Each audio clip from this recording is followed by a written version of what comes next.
The Elemental Wizard of Hogwarts Chapter 261-280. Chapter 261 _ Fleur. The two did not return to the hotel until midnight. After a tired day, the two greeted each other very tacitly and went back to their rooms to rest. It's just that this night, both Seal and Hermione have lost sleep in their respective rooms. Seal's mind is full of Hermione, who is beautiful and indescribable at the fireworks display. Hermione is thinking about Seal and the romance of a fireworks display. It was not until the second half of the night that the two people who were in love with each other slowly fell into sleep and fell asleep. The next day, around 9 in the morning, a doorbell woke up Seal, who was still playing with Hermione in his dream. Hearing the doorbell that Ding Ding had been thinking about, Seal was very annoyed and secretly said something bad, and got up to clean up. Pulled open the door. What Seal didn't expect was that the person who appeared at the door was not the Hermione that Seal had been thinking about last night, but another beautiful girl. This very beautiful girl frowned slightly when she saw a chicken coop head who had just woken up, and then said to Charles with a French accent, "I don't think you should be a gentleman when you treat a lady like this." Style. Quote. Char was already angry when he got up, but when he heard the girl's arrogant words, he became angry for a while. Fangjung Char didn't know this woman. She looked good, but she didn't see a good girl go. Do not move the LSP. After hearing the girl's words, Seal frowned, and slammed the door again without saying a word. It's really interesting, you're not Hermione, so what are you doing here with me? Then he turned around and went back to bed to see if he could continue the dream last night. Damn it, if it wasn't for this damn doorbell, Seal would have kissed Hermione in the dream. Delacour, who was standing at the door, looked confused.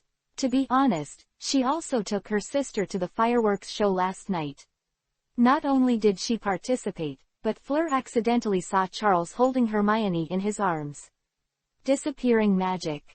This never-before-seen magic made Farong very curious about Dumbledore's apprentice. As a student of Mrs. Maxim, Farong believed that she would never be worse than the students of other principals. But Char's hand was really beyond her understanding. It happened that Madame Maxime asked her to help her to send the invitation to the banquet tomorrow at the hotel. Farong also wanted to take this opportunity to get to know the legendary Dang Dang Brydore's apprentice Charles. But what Farong didn't expect was that Shaner would be so rude, and let her eat behind closed doors. When did Fleur, the school belle of Beauxbatons, suffer such grievances? Some miraculously stood at the forehead door of Ciel's room and whispered a curse in French. After hearing the snoring in the room, Farong stomped her feet angrily and left the door of Ciel's room. As for notifications, whatever. In Fleur's opinion, this impolite Char is not worth it. Although Farong was so angry that she had even given up the idea of sending an invitation to Ciel, but Ciel didn't know that, although Etcher got up with a stomach full of anger at this time, he couldn't hold back the dark night brought by insomnia last night. Urged by the smoke ring, he quickly fell asleep here. She slept until the middle of the night, when Hermione knocked on the door of Shire's house again.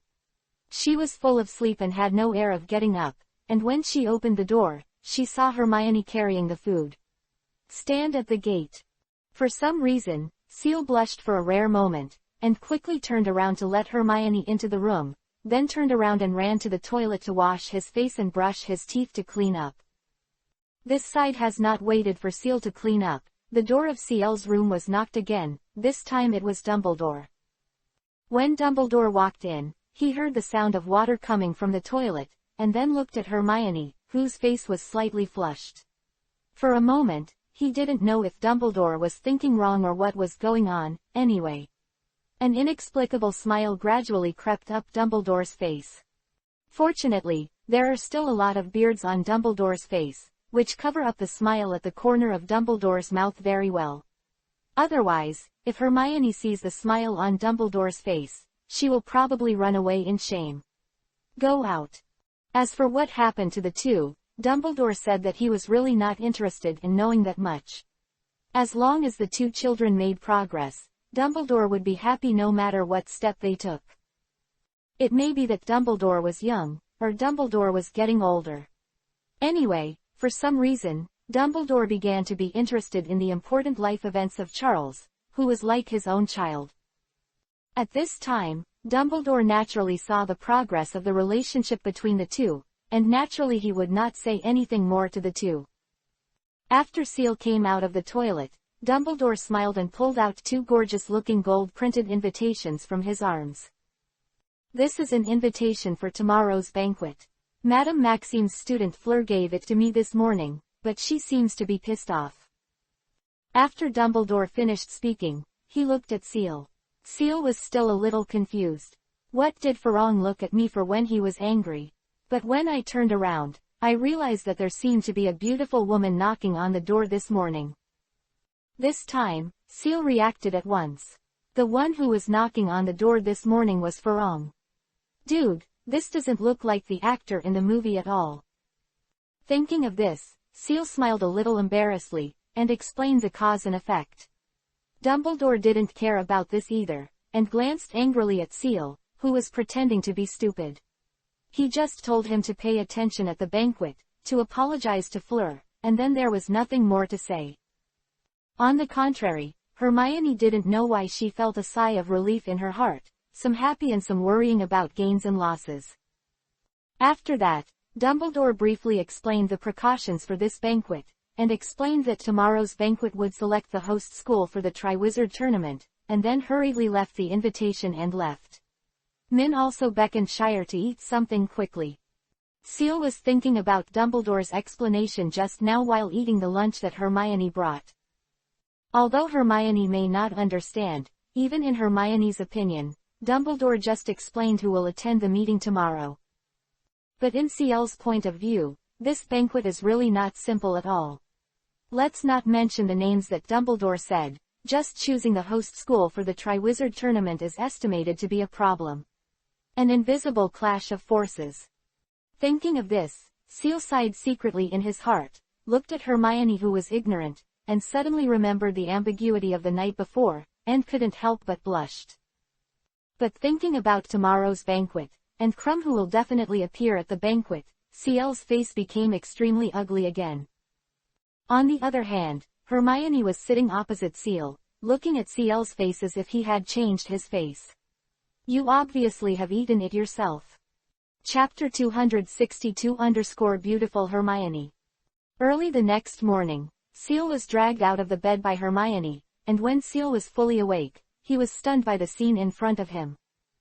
One thing to say, Hermione at this time is simply beautiful to the extreme, with that beautiful face between Loli and Yuji, and the hair that has become smooth with the magic potion that I don't know what brand I used. Coupled with Hermione's natural hair braiding skills as a girl, even if Hermione didn't wear makeup and dress, it was enough to make Ciel look amazing. Hermione saw Ciel looking at her with some infatuation, and felt that her face was flushed when she didn't come. She glanced at Ciel shyly, and then left a shyly arrogant message to get up and go to the banquet later. And then turned and left without mercy. Until Hermione completely disappeared from Ciel's field of vision, Ciel did not recover. After a long time, Ciel woke up with a start, shook his head and smiled and said something really fragrant, then hurried to the bathroom and started to wash up. Dumbledore, who was standing at the door, could see the flipping movements of the two of them clearly, but for some reason, neither Hermione nor Ciel in the bathroom seemed to see him hiding at the door. The lonely old dang beside him. Seeing that no one seemed to find him, Dumbledore put down the hand that he wanted to knock on the door several times. He shook his head with a smile on his face, and sighed that it was nice to be young, and then he hummed with his hands behind his back. The famous Xiaoku walked downstairs and decided to wait for the two children in the lobby. In fact, strictly speaking, if a man wants to seriously clean up, it may not take much less time than a woman who wears makeup. Take Ciel, for example, in order to show the most perfect self in front of Hermione, that guy actually acts like a haircuts took over an hour. It really came out one by one.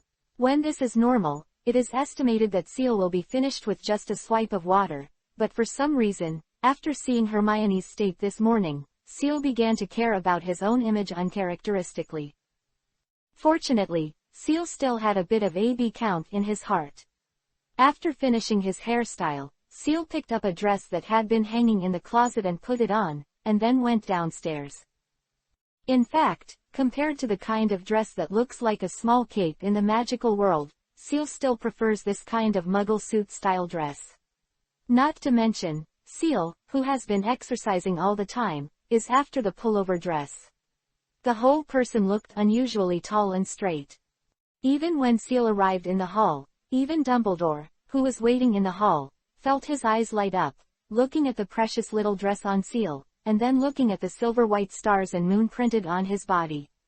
Light purple magician robe. I don't know why Dumbledore actually had a thought from the bottom of his heart that he wanted to go back to his room and change the suit he had when he first came to France.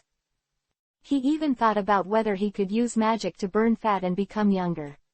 If nothing else, the face of Chua when he was young was also very charming. Fortunately, in the end, Dumbledore also rejected his strange idea. After all, according to Dumbledore's current identity, if he really changed back to the way he was decades ago at such a banquet, he would not dare to say anything else. The British Ministry of Magic, the Minister of Fudge, is absolutely going to fry the pan. After all, it's not a day or two for this guy to think that Dumbledore is going to seize power, not to mention that this guy will attend today if there is no accident.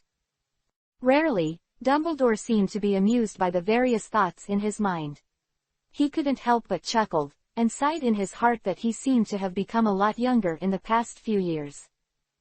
However, Seal was completely panicked by Dumbledore's sudden smile, and silently checked the door by himself, pulling it. Silently checked his crotch again, and it didn't crack, and even Seal touched his butt nervously, making sure that his trousers were definitely not cracked. After Seal inspected his various hidden and fragile corners and determined that there was nothing wrong with them, Seal looked at Dang, who had no idea what he was thinking, but always had a smile on his face. Bullido. Teacher, I'm back to my senses. Seal boldly ran to Dumbledore's eyes and waved, and asked what he had always wanted to ask with a hint of anxiety. Teacher, what were you laughing at just now? Is there anything wrong with me?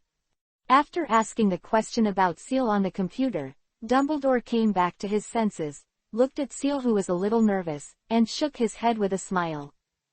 No, Charles, you're well dressed. I just remembered something interesting. Hearing Dumbledore's affirmation, Seal let go of the burden in his heart, and with his mind relaxed, almost subconsciously, Seal replied mortally, Understood, are you thinking of your mistress? After Seal had finished speaking, Seal realized what he was saying, covered his mouth with a snap, and looked at Dumbledore weakly. Dumbledore, who originally had a smile on his face, immediately froze on his face after hearing Seal's words, swiped Seal angrily, and returned to his original state of no waves. Seal was also relieved. Fortunately, Dumbledore didn't care too much, otherwise he would spend an hour in the early morning getting his hair done in a mess. Seal's breath hadn't been relaxed for a long time, and when Hermione appeared at the entrance of the stairs, he lifted it up. The reason was very simple. Hermione at this time was so beautiful that it exploded. A very traditional princess dress, with delicate makeup on her face, and carefully matched hairstyle. In Shire's eyes, Hermione at this time was really no different from any princess in fairy tales, even faintly. It's even more beautiful. When Hermione walked gracefully in front of Seal with her skirt in hand, Seal came back to his senses. Hermione looked at the addicted Seal with a bit of amusement, and turned her skirt around in front of Seal very elegantly. After the circle, he asked, How is it? Does it look good? After hearing Hermione's question, Seal nodded blankly and then shook his head again, as if he had remembered something. He picked up the glass beside him and waved his hand. A delicate crystal crown appeared in Seal's room. Hands. Seal placed the crystal crown on Hermione's head very solemnly, and then replied with a smile, It's much more perfect now. My princess. Hearing Seal's words, Hermione's face flushed red, but she gave Seal a displeased glance, and then stepped forward and took Seal's arm. Thank you, my Lord Knight. After speaking, the two of them started to walk outside on their own. As for Dumbledore, At this time, the two who had just entered into an ambiguous relationship obviously ignored the headmaster who was standing aside. Chapter 263-Beauxbatons. Beauxbatons, as a magic school located in France. The whole school also perfectly inherits the excellent tradition of France, not counting the white flag. The romantic gene has been engraved in almost all places with France, among which natural it also includes Beauxbatons, a school of magic. When the two walked out of the hotel gate, Seal was very surprised to find that the car parked at the gate of the hotel was not an imaginary car, but a real carriage. "You know this is a Muggle place." Seal looked left and right in surprise, and saw that rows of carriages seemed to be lining up at the hotel's gate, waiting to pick up the guests in the hotel. However, the surrounding Muggles seemed to take it all seriously. No, if I had to say it, it would be as if they couldn't see the neat row of carriages.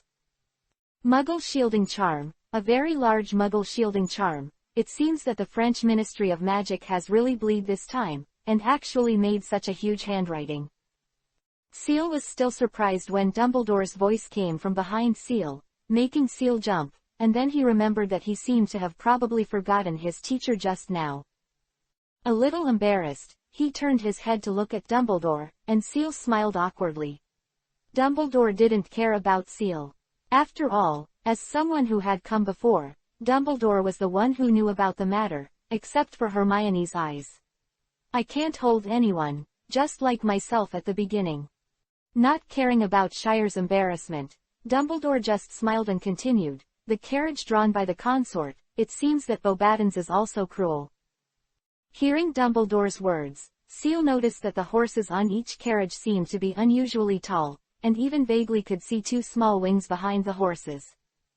Seal was a little puzzled for a while, for no other reason, because the Rune horse was not like this in Seal's impression at all. It should be the appearance of the winged Pegasus in the movie. Seal could speak. Hermione, who was holding Seal, gave priority to the advantages of being a scholar and asked, "Professor Dumbledore, I have seen the introduction of the Rune horse in the Encyclopedia of Magical Animals in the library. But not like these horses." Hermione looked at Dumbledore with doubts. Dumbledore smiled when he heard Hermione's question, and then answered Hermione's question. "If it weren't for the summer vacation now, I might actually add 10 points to Gryffindor to encourage Miss Granger's studious spirit. Yes, as you said, these horses are indeed not purebred Rune horses. To be precise, these should be called subspecies Rune horses. The reason is very simple. The pure Rune horses are now an endangered species, and the real Rune horses can be seen in Mrs. Maxime, the principal of Beauxbatons. Now, as for what can be found now, they are basically such subspecies of Rune horses. But don't underestimate the Rune horses of these subspecies. Although they do not fully inherit the characteristics of the Rune horse's ability to fly, the Rune horses of these subspecies still inherit the endurance, speed and load-bearing capacity of the Rune horse. The advantages of the series.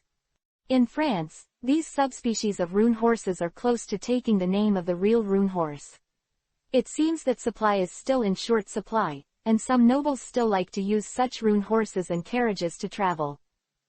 Well, I think we should get in the car, and if we wait a little longer, I think Madame Maxime will be in a hurry. After Dumbledore finished explaining to Hermione, he opened the door of the carriage and entered the carriage first, not forgetting to wave to Shire and Hermione, signaling the two to hurry up and get in the carriage. Seal was also an eye-opener. He turned around and was about to pull Hermione into the car, but found that the little girl was staring at the subspecies Rune horse in front of her, mumbling what Dumbledore said in a low voice, as if she was reciting. Seeing Hermione's appearance, Shire really had a black line on his forehead. At this time, Shire had no doubt that Hermione was wearing a dress now, but if there was a book beside him that was going to die, Hermione would definitely be upright.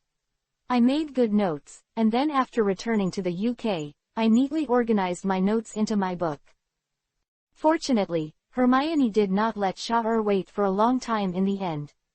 After being pulled by Shire, Hermione seemed to know that it was not the time to recite knowledge. After smiling awkwardly at Shire, the two boarded together. The carriage. I have to say that although it is a subspecies Rune horse, the carriage pulled by this thing is indeed smooth and fast.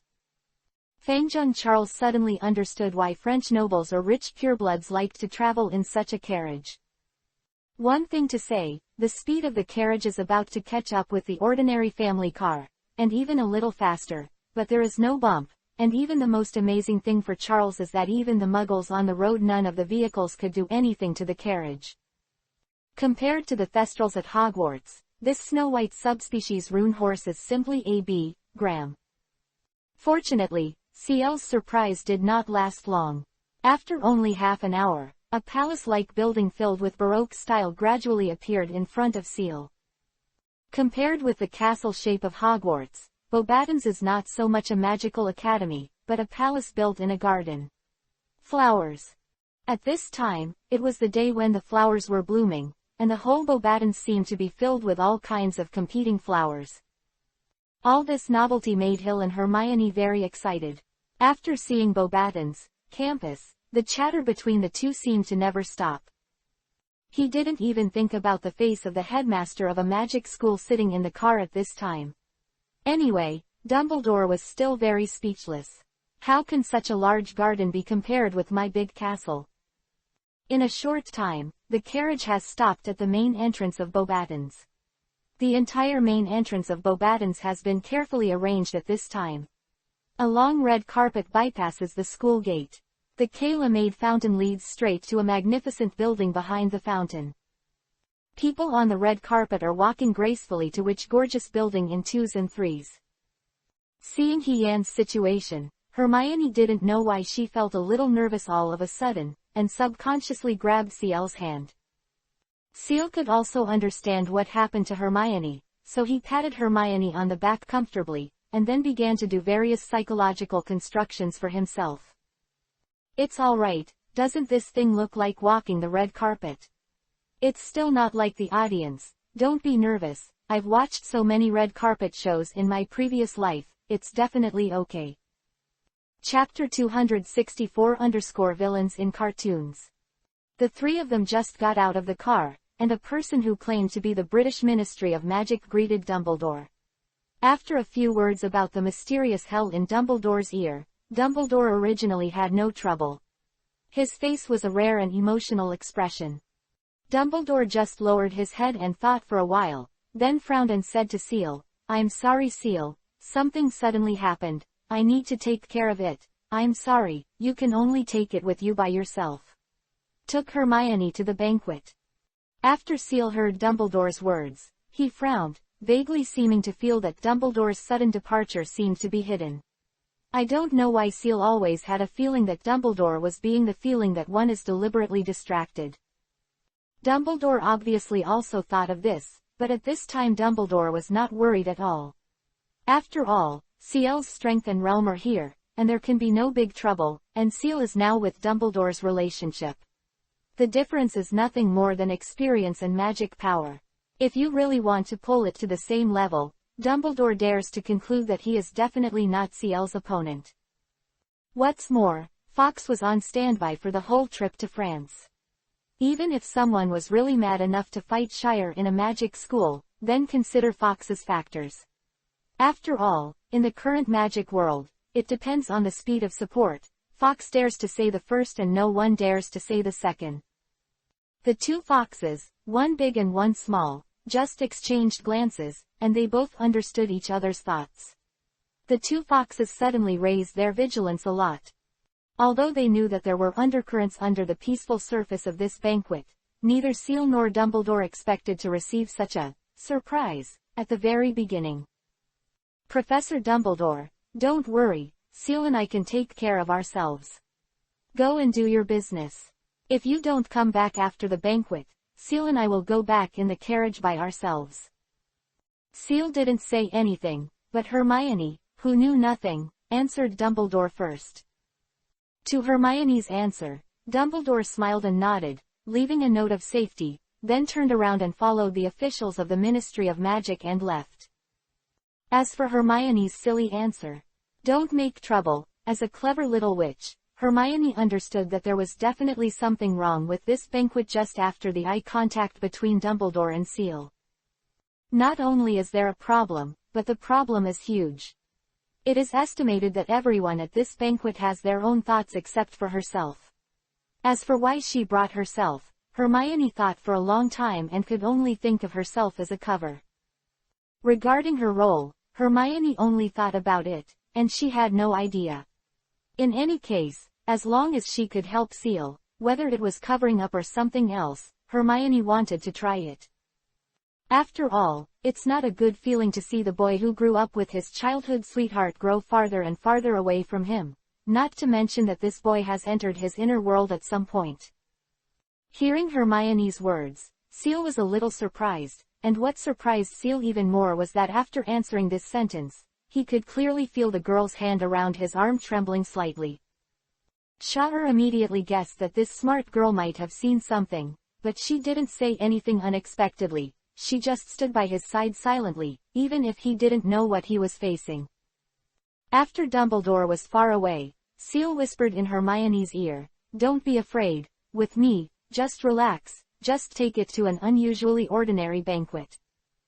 After Seal finished speaking, he could clearly feel that the girl's nervous and trembling hands slowly calmed down, and then Seal smiled and dragged Hermione to the main venue of the banquet. The journey was not too long. When Seal and Hermione entered the main venue, Seal once sighed about Beauxbatons, decoration, and even Hermione teased that if his house was decorated like this in the future, it would become a spectacle, causing Hermione to roll her eyes several times in a row, but the nervousness in her heart disappeared in the sound of Seal's jokes. Until the two entered the real venue, the originally noisy venue suddenly became silent the moment Seal came in. This sudden change suddenly made Hermione, who was still a little relaxed, nervous. "I don't know why it changed. Become like this." On the other hand, Seal, although he panicked inwardly, he was still able to hide the calm on the surface. He just clenched Hermione's hand lightly and pulled Hermione generously under everyone's attention. Min started walking towards the interior of the venue. As Seal went deeper and deeper, the people in suits and leather shoes seemed to have different expressions along the way. Some looked at Seal with disgust, and some looked at Seal with interest. The most exaggerated. Yes, there were others who put their hands on their chests and bowed to Seal with a frenzied expression. Hermione was very surprised by all these changes. She didn't know why this happened. Even Seal led Hermione to the inside of the banquet with a half-knowledge. With the constant people quietly making way for Seal, when Seal approached the inside of the banquet, the appearance of a figure almost made Seal's heart close his mouth in surprise. There is no other reason. With the disappearance of the last person in front of Seal, the person who appeared in front of Seal turned out to be a goblin. The important appearance was not enough to surprise Seal. After all, many sponsors of event banquets are here. Help the goddamn leprechaun. But this goblin really surprised Seal and couldn't be more surprised. There was no other reason. This girl's appearance was like engraving the words, "Vile Capitalist," on her face.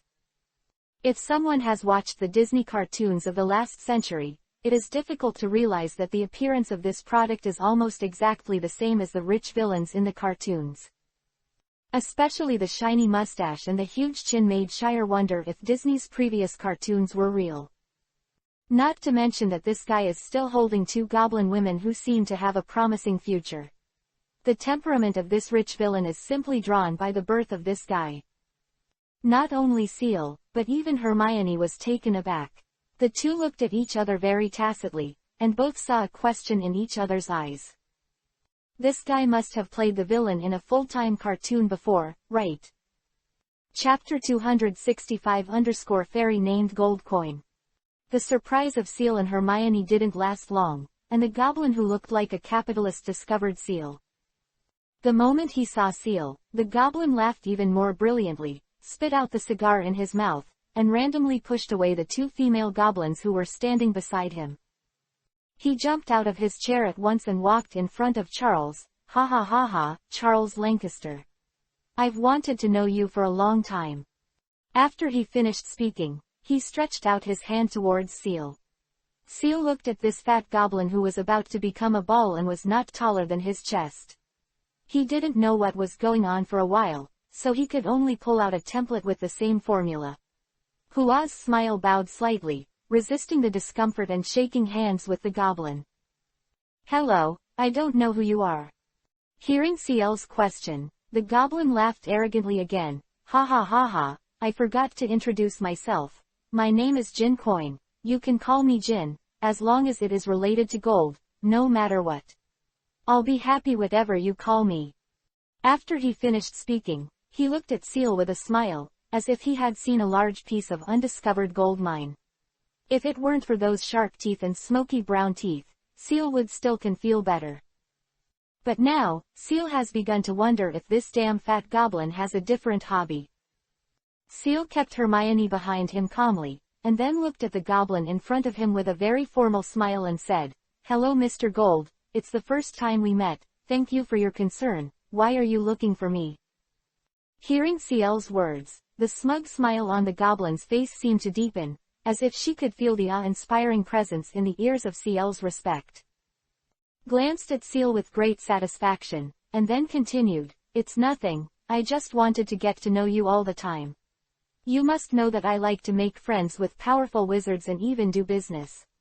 Unfortunately, Dumbledore put you've been so good, it's been 3 damn years, and it's been 2 years since I became Dumbledore's apprentice, yet I haven't seen you once. Hearing the goblin who claimed to be a gold coin ranting about Dumbledore, Charles didn't know how to answer for a while, so he could only stop with a fake smile that seemed embarrassing. The surrounding wizards also quietly watched the chat between the two. There was no sound, and there seemed to be no other sound in the entire venue except the voice of the chattering goblin. Soon, this chattering goblin also seemed to have found the clue. He listened to it, looked around with fierce eyes, and then shouted loudly, What are you doing? Eavesdropping on my conversation or what? What? It's a banquet now, could it be that you are still thinking about a meeting or something?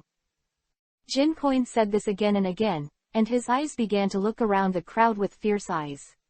Not to mention, there were really a few wizards who were not familiar with Shire very timidly avoiding Jin Coin's eyes. With the scolding of the gold coins, a large part of the wizards began to take the lead in talking, but after a while, the whole banquet scene once again returned to its original lively appearance. Just beside Ciel, it was like an invisible barrier, a small vacuum was formed. Seeing that the banquet had returned to its original state, the fairy coin returned to its original state, and then smiled contentedly, and continued to look at Ciel. Come on, Ciel, let's sit and chat in the past, you know that I have a lot of money. The business has long wanted to talk to you. Hearing the words of gold coin, Ciel was speechless for a while, not knowing what was going on. He had to know that he was a disciple of Grindelwald and Dumbledore. They are all characters standing on the opposite side of the goblin.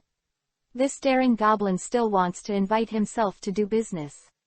It's just that this goblin didn't care what Ciel was thinking, and was extremely domineering and dragged Ciel's arm to the chair of the banquet.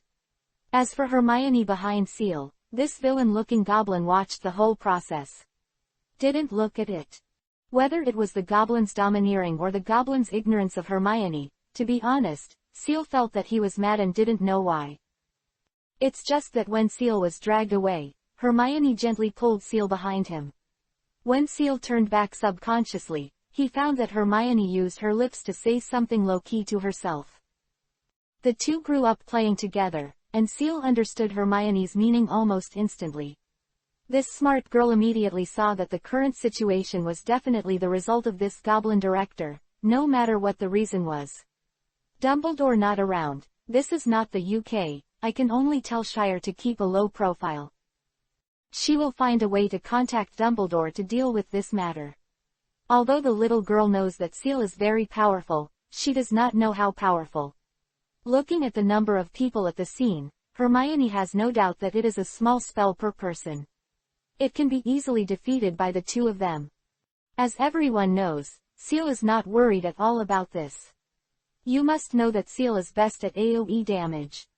It is a joke for Ciel to fight for the number of people.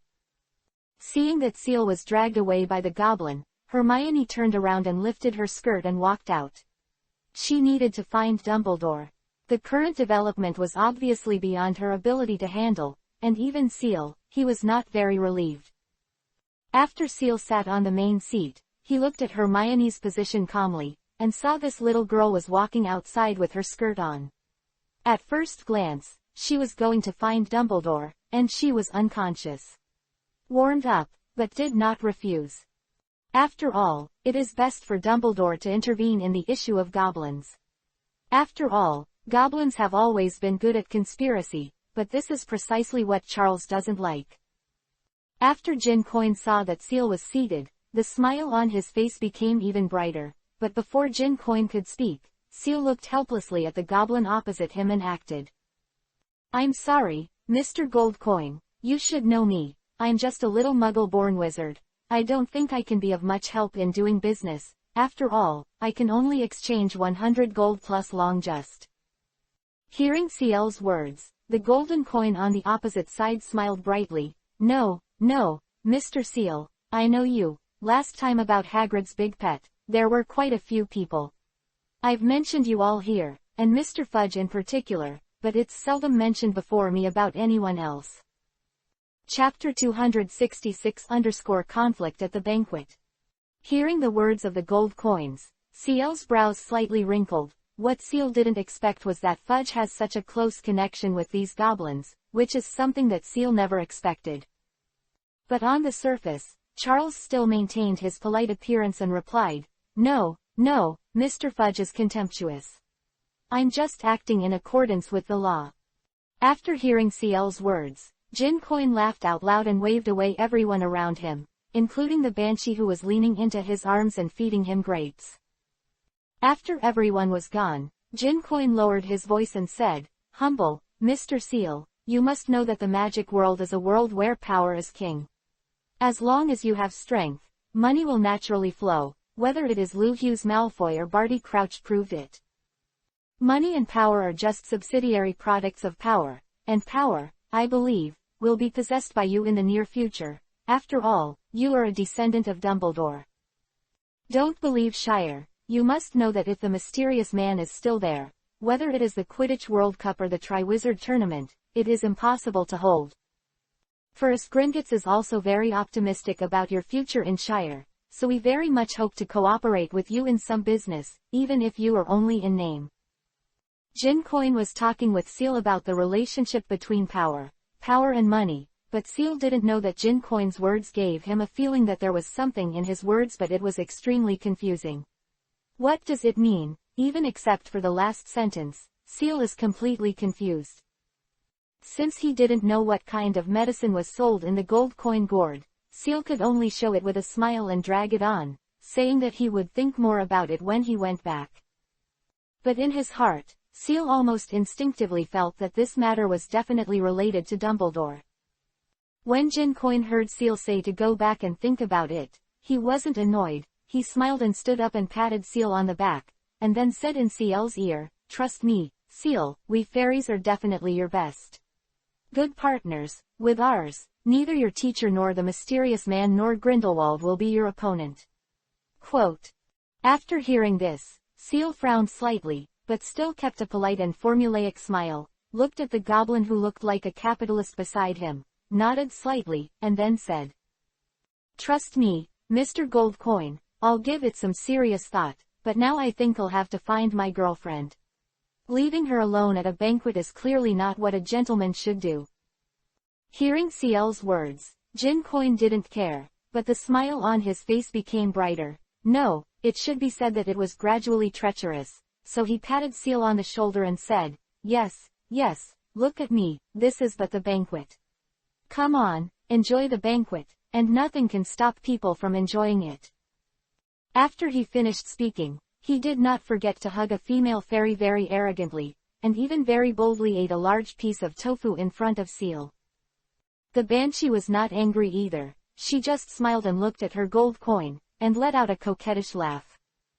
Looking at Seal, he was in a cold sweat. Anyway, the fairy's aesthetics, Seal couldn't accept it. He could only say sorry, then got up and left the chair of the banquet. What Seal didn't know was that his voice had just disappeared in the crowd, and the face of the goblin named Gin Coin immediately turned cold, and he even scolded.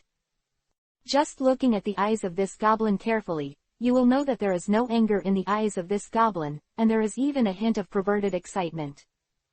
Of course, Seal didn't know anything about it. At present, Seal, who is full of question marks, just wanted to find Hermione and Dumbledore quickly. Seal felt that the banquet was full of strange emotions. Seal continued to search in the direction that Hermione left, but what Seal did not expect was that just as he walked out of the gate of the banquet hall, Seal heard a quarrel. Fleur Delacour, are you sure you want to fight my Burns family for a goddamn mudblood? Oh, Burns, do you think I'd be afraid of you? This is France. It's Beauxbatons, not your Durmstrang. A piercing female voice went head-to-head with the angry male voice, without losing any momentum. After hearing the name of the conflict, Seal immediately knew that this matter was definitely not easy, and Seal hurriedly pushed through the crowd and went in. As soon as he rushed into the crowd, Seal saw the current situation clearly, and saw a burly-looking man looking at the two girls opposite him very angrily. Among them, Farong was very angry and protected the girl behind her, while the girl behind her looked around with a look of grievance and worry, not knowing what to do. Seal could see clearly at once that the girl behind Farong's back was Hermione.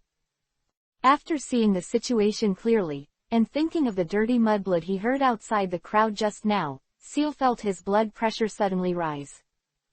Seal, whose face suddenly turned dark, quickly pushed through the crowd and stood opposite the boy, looking at each other very calmly. Burns, right, I'll give you a minute to apologize, otherwise, I will launch a family challenge to Burns, the kind that will never die.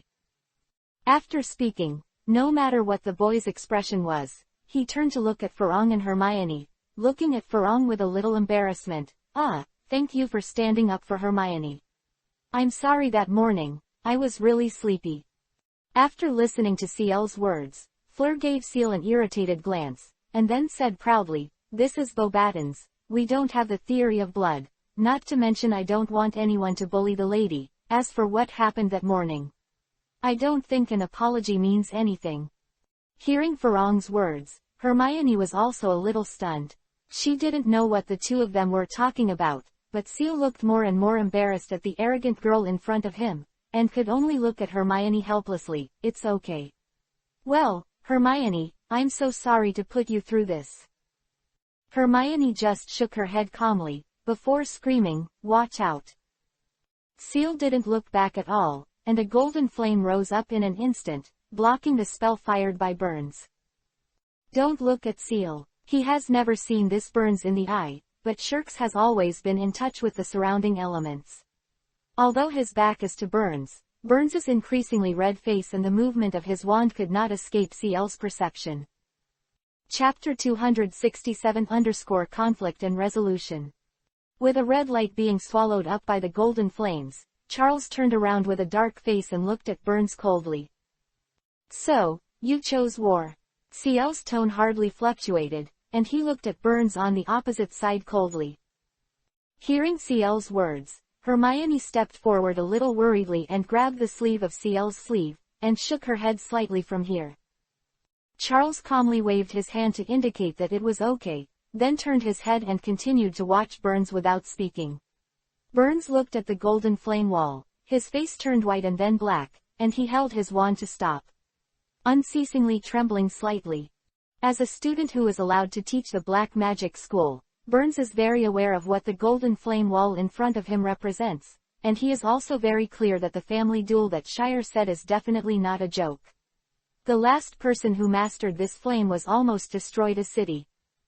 But looking at the figure on the opposite side that was smaller than himself, Burns felt that he was already sweating coldly, but under the playful gazes of the people around him, Burns still couldn't let go and could only look at it without saying a word. To the opposite Charles. Seeing Burns' appearance, Charles couldn't help but let out a sneer at the corners of his mouth, and then continued, it seems that you know this flame, which is great, so why don't we make things a little more interesting? As Ciel's voice fell, the golden flame seemed to understand Ciel's will in an instant, and there was no movement from Ciel. It suddenly turned into a very pure blue color, and suddenly it turned into a big circle. Round up Burns. At the moment of being surrounded by flames, Burns' face suddenly turned pale, and the cold sweat even soaked the entire shirt along Burns' back.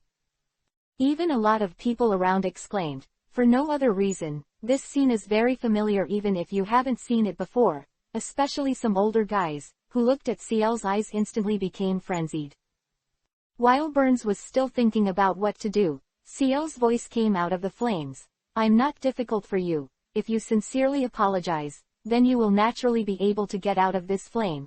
If you not really, I believe that as a Durst alumnus, you will know what the consequences are. Quote.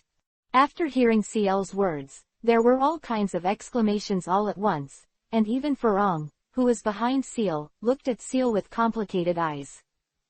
Everyone present is doubting CL's identity without exception. There are even many old people who have directly confirmed the identity of CL. This guy is definitely Grindelwald's apprentice, definitely not Dumbledore's disciple. In the center of the flame, Burns has no time to estimate the rest, his mind is full of remorse, and even a little foggy. But the flame, no matter what Burns thought, has begun to slowly shrink towards the center point. Just when Burns couldn't bear the pressure and wanted to apologize, CL's voice came from outside the flames again. Oh, by the way, you know my parents are also muggles, so strictly speaking I also the filthy mudblood in your mouth. As soon as CL's voice fell, Burns in the flames was already dying, and he even began to feel that whether he apologized or not, he would be burned alive by CL. Just when Burns was about to collapse and wanted to give it a shot to see if he had a chance to break out of the flame circle, a voice came from the periphery of the flame. What happened, Charles? Why are you here? With the end of the voice, the flame around Burns disappeared almost without a trace, and Burns saw that the owner of the voice was Dumbledore and the other two principals. He was slowly putting away his wand. Burns, who escaped death, sat on the ground at once, and even felt as if he had died once. CL didn't even look at Burns, he just explained what happened just now to Dumbledore. After listening to CL's description, Dumbledore didn't say anything, just playful. He looked at the other two principals. At this time, Mrs. Maxim's face was as black as the bottom of a pot, but she still looked at Shire and Fleur with admiration. The face that was even darker than Mrs. Maxim's was Karkaroff. Seeing Dumbledore looking at him with a playful smile, Karkaroff withdrew an embarrassing smile, and his yellow and black teeth made Charles feel particularly disgusting. Karkaroff said to Shire and Hermione, I'm sorry, I apologize on behalf of my student. I hope this beautiful lady doesn't care what that idiot said. Afterwards, regardless of the others present, he stepped forward and kicked Burns to the ground, scolding constantly, Idiot, isn't it enough to be ashamed of me? Rum has no time, I will never take you out in my life, follow me now and get me back to that stupid family of yours. While scolding, he picked up Burns's collar from the ground, like carrying a dead dog, and walked out swearing. Maxim's wife's expression was also not very good. She smiled awkwardly at Charles and Dumbledore, and dragged Fleur's arm away. Everyone present saw that there was no more excitement to watch, and they all dispersed. Dumbledore then drew in front of the two of them and said to Hermione with a smile, I'm sorry, little Hermione, for letting you experience such a situation. But since Karkaroff has apologized, I hope you can also forgive that person's stupidity. Hermione just shook her head slightly to indicate that she was fine. Dumbledore nodded with a smile and said to Hermione, Okay, then why don't we continue to enjoy this banquet? I have smelled the taste of countless desserts at the banquet. Quote. After finishing speaking, Dumbledore led CL and Hermione to the original banquet hall, and CL walked with Dumbledore. Whether it was Dumbledore at this time or the banquet was full of strangeness. The three simply ate something at the banquet, and then took the carriage back to the hotel. Neither CL nor Hermione had much interest in this weird banquet at this time, but Dumbledore seemed to be in a good mood. Before leaving, he took CL and Hermione to eat a lot at the banquet. Chapter 268-Mission. Impossible and the Abnormal Karkaroff. Until he returned to the room, CL felt that the banquet was extremely strange. Even after taking a shower, CL lay in bed and remembered Karkaroff when he was in the final conflict. According to the original description, Karkaroff is a selfish person who protects the calf. Even under Dumbledore's eyes, according to his arrogant character, he will never apologize to Shire and Hermione. The biggest possibility is to pull just leave with that Burns. In addition, the remarks of the gold coins that do not match the foreword make CL's curiosity like a cat's paw. Based on the principle of asking if he doesn't understand, after taking a bath, CL wants to go to Dumbo. Leeto's room asked what was going on. Just when he came to open the door, CL was surprised to find that Dumbledore was standing at the door of his room looking at him in astonishment, as if he was about to knock on the door. The two looked at each other and felt a little amused, and then CL let Dumbledore in with a smile. Dumbledore was not polite. After coming in with a smile, he just waved his wand, and a curtain of light surrounded CL's room. Dumbledore then put away the smile on his face and looked at Shaw with a serious face. Said. Tell me how you feel today. CL glanced at Dumbledore in surprise. At this time, Dumbledore seemed to know something, but CL didn't care, and explained to Dumbledore the situation today, especially that the content of the conversation with Gin Coin was finished without a word. Dumbledore frowned slightly after listening to CL's description, and even after CL finished, Dumbledore rubbed his temples sadly. Dumbledore's appearance obviously made CL even more curious. Looking at Dumbledore's appearance, CL began to keep asking what was going on. Dumbledore pondered for a while before answering CL. Charles, first of all you have to promise that you will never reveal the content of today's conversation. Can you do that? CL hurriedly agreed, and even lined up his chest to promise, and finally added a sentence that could make an unbreakable oath. Hearing CL patted his chest to assure, Dumbledore then replied, the unbreakable oath is unnecessary, I believe you. As for the gold coins, CL is from our side. Hearing Dumbledore's words, CL's jaw in surprise was about to fall out. In CL's impression, the group of goblins has always been united to the outside world, especially an existence like Gringotts, who will never allow traitors the existence of, not to mention the chaotic kingdom of goblins hidden inside Gringotts. Seeing CL's appearance, Dumbledore smiled and then said, don't be surprised, CL, in fact Gold Coin is our old friend, you can trust him, even though his looks are indeed difficult to describe. Hearing Dumbledore's words, Charles couldn't help but bring up the face of the treacherous capitalist with gold coins in his mind. He didn't stop laughing, and after a while he continued, Teacher, what is this? What's the matter? I always feel that this banquet is full of weirdness.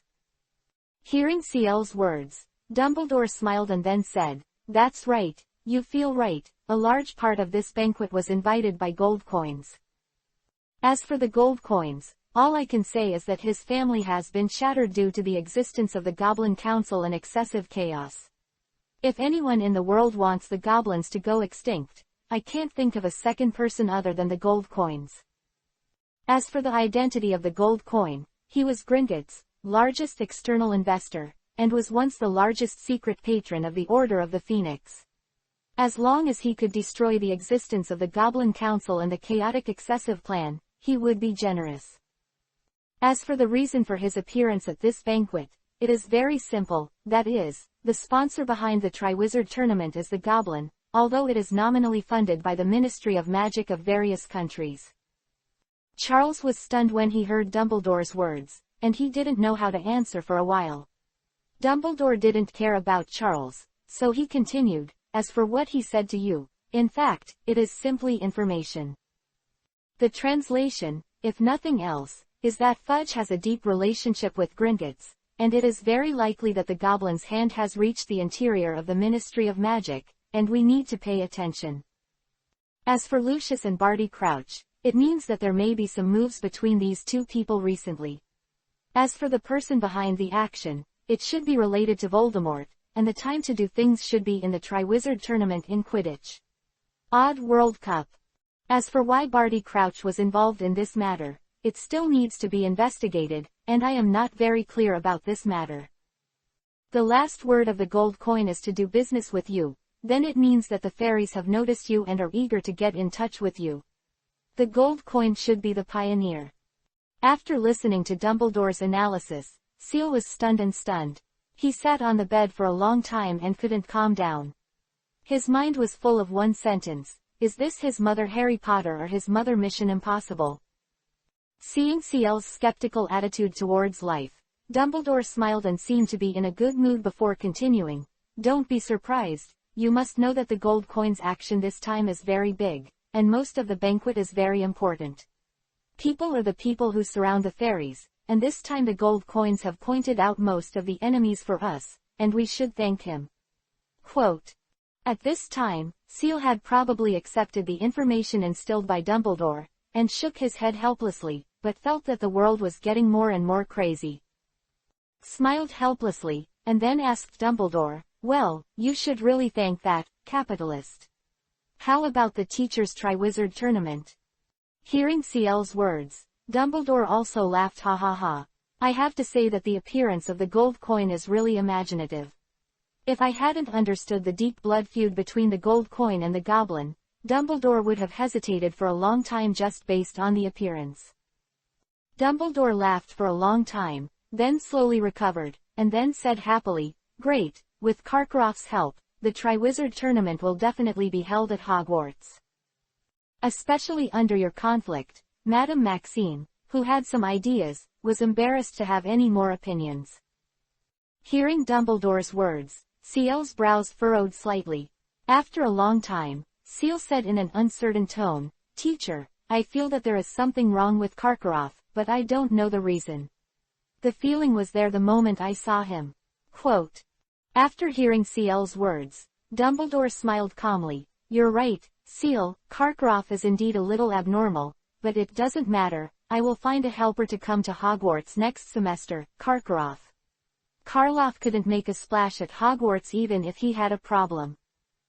Chapter 269-Shire and Hermione. Charbert Dumbledore's domineering declaration was beyond shocking. He didn't know what to say for a while, he could only smile awkwardly. This is not to blame for Seal. At this time, Seal was still using Dumbledore's Mission Impossible operation. I dare not say anything else. At least the line that can contact the gold coins is enough to make Seal feel terrified. Seal looked at Dumbledore for a while with a look of monsters. Dumbledore didn't care, he just smiled and didn't say anything. There was an awkward and strange atmosphere between the master and the apprentice for a while. Sore. Dumbledore also smiled and picked up the teacup on the table and drank it leisurely, looking at Seal with great satisfaction. In fact, what Seal didn't know at all was that it was Seal's credit for being able to contact the gold coins. To know that the Gringotts robbery planned by Shire last semester, the information that Grindelwald brought out was not just evidence that the goblins manipulated the wizarding economy. But there is still a lot of information about the wizard's plans and personnel, and it is from these pieces of information that Grindelwald and Dumbledore found the gold coin, a strange flower among the fairies. Don't dare to say anything else. Just the days when Dumbledore and Grindelwald were lighting up the lights to sort out the information was enough to make Dumbledore feel the long-lost happiness. After a long time, Dumbledore slowly put down the teacup and stood up, looked at Seal who was still in deep thought, and said with a smile, Okay, if you don't have any other questions, I should leave. Know that keeping a lady waiting too long is not a gentleman's act. After finishing speaking, Dumbledore waved his hand, and the original light curtain turned into a little starlight in an instant and dissipated in Seal's room. Dumbledore just sorted his clothes and walked out. Charles quickly stood up and wanted to send Dumbledore off.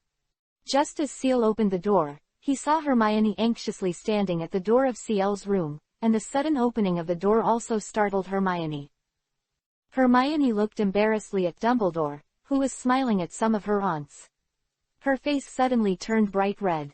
The reason was very simple. Hermione had seen this damn smile many times, from her parents and others. Charles's parents' faces.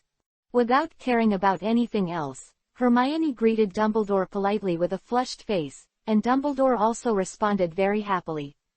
After that, Old Deng left with his hands behind his back with a knocked expression. Seeing the blushing Hermione standing pretty at the door of her room, Seal's face turned a little red, and some of the Mission Impossible plots just now were suddenly forgotten by Seal. Unconsciously scratching his head, Seal said to Hermione with a hint of embarrassment, "I'm sorry for waiting for a long time, right? The teacher told me something just now." Hearing Ciel's words, Hermione also blushed and shook her head, and then she replied in a low voice, "No, it's just that you didn't respond no matter how I knocked on the door just now, just a little worried." Hearing Hermione's words, Ciel felt a little moved and a little embarrassed for a while. Since watching the fireworks together that night, Ciel has always felt that the atmosphere between him and Hermione seemed a bit ambiguous. Especially when there are only two people present, this makes Ciel, who has never been in love in 2 lifetimes, a little numb for a while. What should I do now? Mom, I don't know how to do this. Although Ciel was roaring and complaining frantically in his heart, this didn't delay Ciel's current actions at all. He almost didn't think much of it, and Ciel's words blurted out, "Want to come in for a cup of tea?" As soon as he said these words, Ciel couldn't wait to give him a few electric cannons on the spot. "Everyone came to you on purpose. Of course, they wanted to talk to you in private, but he asked such stupid things, especially this one. If you want to die in the past life, it's no different than just rubbing it with me." Fortunately, Hermione didn't know about Ciel's rich inner drama. After nodding shyly, she ignored Ciel, blushed and lowered her head into Ciel's room. Ciel was taken aback by Hermione's actions, and then he sneaked around the corridor to look left and right. After confirming that no one was there, he quickly closed the door with a guilty conscience. Then I remembered Hermione, who had already entered the door this time, and hurriedly took 3 and 2 steps to brew a pot of tea again, put it on the coffee table, and carefully sat down beside Hermione. "Try it, I brought it from home, the Oriental tea." Hermione nodded, and then she also picked up the teacup and sipped it. Ciel watched Hermione sip tea and didn't know what to say. Right. For a while, an awkward and ambiguous atmosphere quickly spread between the two. After a long time, Hermione seemed to have finally made up her mind, put down the teacup, and looked at Ciel very firmly. "Charles, I just found out for the first time today what exactly you are facing with Professor Dumbledore." Hearing Hermione's words, Ciel was a little puzzled and looked at Hermione in confusion. In fact, today's situation seemed strange to Ciel at most, but it was definitely not dangerous. The wizards present were counted one by one. Under the condition that the char's magic power is sufficient, the gas stove alone can eliminate a large number of wizards. But Hermione didn't know about these things. In Hermione's opinion, although Ciel was a genius and could even use a lot of powerful magic, this was his age. Today's strange atmosphere, coupled with the many malicious eyes that looked at Ciel, made Hermione feel terrified when she walked beside Ciel today. These things may not be noticed by Ciel at all, or simply won't pay attention, but Emma, who is walking beside Ciel, has been paying attention to observation for a long time today, and the eyes like sharp swords are really piercing. Hermione felt sick all over. Although the last summer vacation also encountered certain dangers with Ciel, but this time it was only the two of them facing each other, which also made Hermione feel her weakness. Thinking of this, Hermione looked at Ciel firmly. "Charles, I don't want to follow you forever. What I want is to be able to stand beside you generously and face all difficulties with you, instead of leaving you alone and facing myself like today. I am like a frightened rabbit and can only go for help." Quote. Chapter 270-Confession. Hearing Hermione's words, Ciel was stunned for a moment. He didn't know why Hermione did this, but after saying something, what Hermione said still made Ciel feel warm in his heart. In the last life, Ciel was a second-year-old middle schooler, and he was unexpectedly very homely. Apart from his parents, it could be said that there was hardly anyone around him who would care about him and accompany him like Hermione.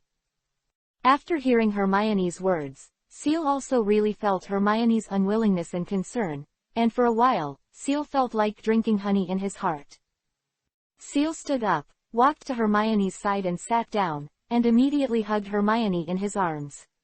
Ciel stroked Hermione's hair and felt the temperature of the girl in his arms. At this moment, Ciel felt that it seems to have found something. Thinking of this, Ciel said softly in Hermione's ear, you are my princess. It is the duty of a knight to keep the princess away from danger. After Hermione heard Ciel's words, her face that was a little red when she was hugged by Ciel suddenly turned even redder, but she didn't resist, and hugged Ciel gently, and then said in a low voice, "But I want to accompany you and stand by your side generously, instead of letting you carry it all alone. Ciel, teach me, I don't want to be like this today." Listening to the request of the girl in his arms, Ciel didn't say anything this time, just agreed with a hum, but after a while, Ciel seemed to have reacted to something, pushed the girl away at once, and said very seriously, "Hermione, I can promise you to teach you everything I know, but you also have to promise me that no matter what kind of danger you encounter, as long as I'm by your side, you must listen to me, okay?"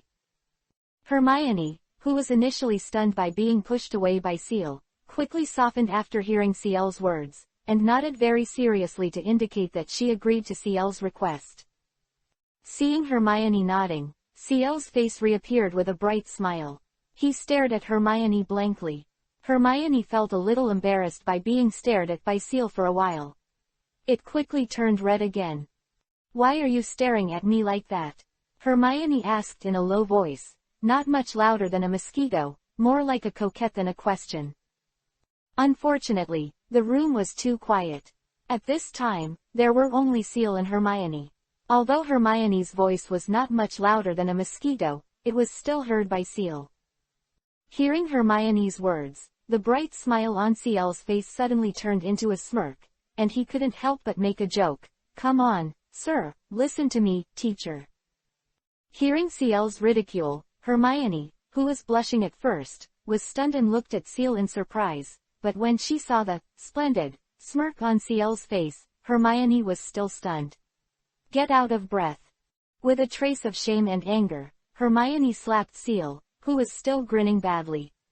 Ciel didn't hide, but just sat next to Hermione and smirked. Hermione hid it and found that it didn't work.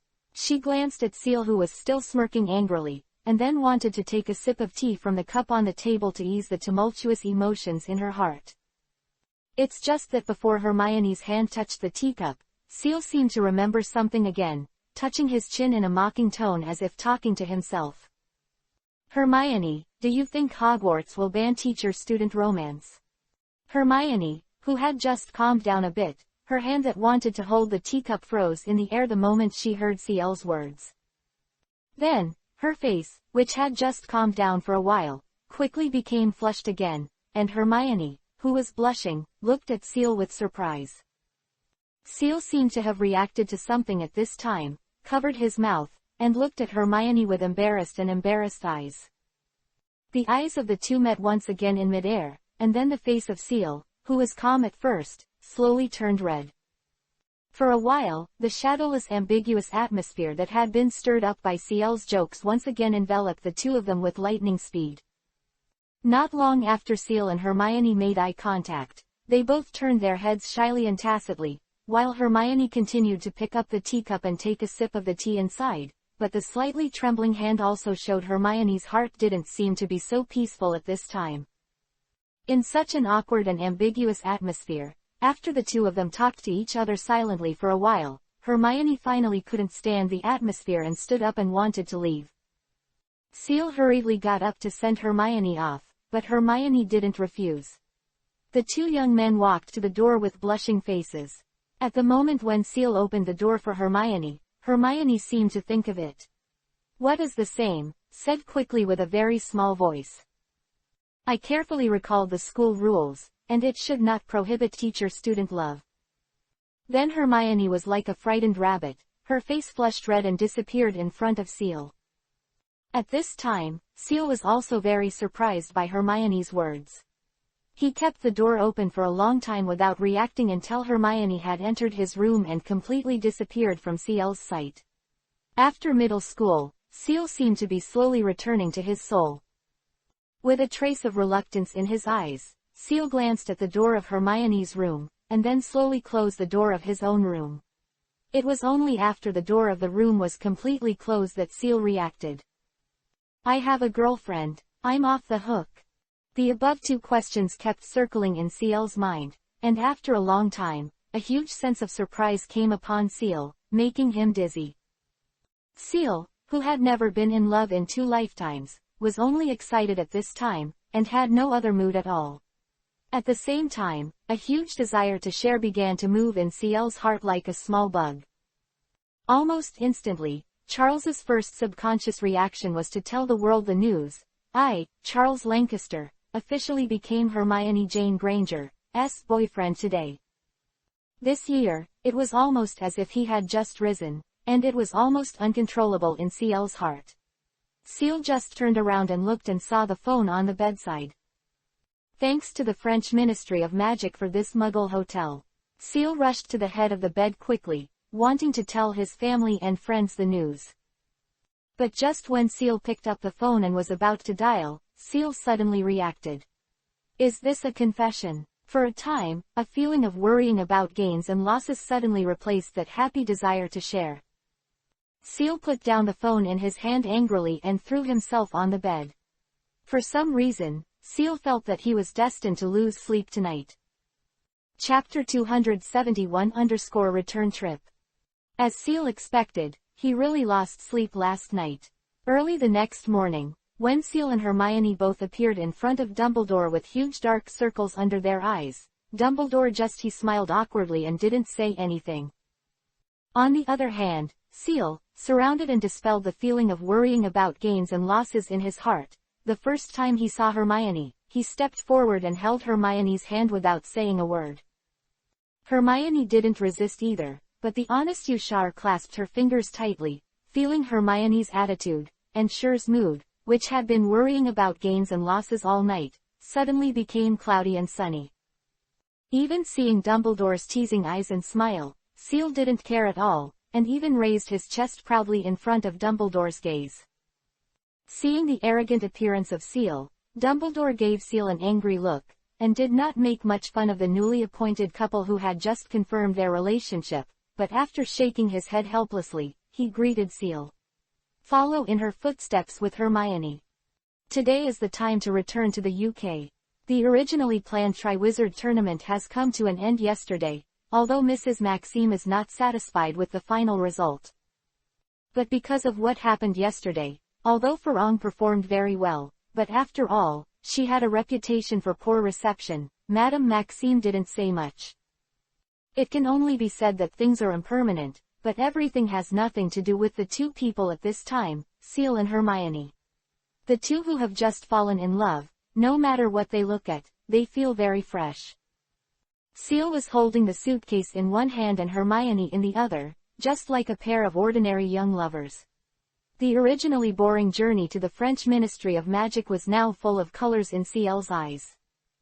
Even the scenery that was a little tired of watching it looks much more beautiful under the blessing of the two's love filter, not to mention the French Ministry of Magic, which is completely different from the dark and luxurious atmosphere of the British Ministry of Magic.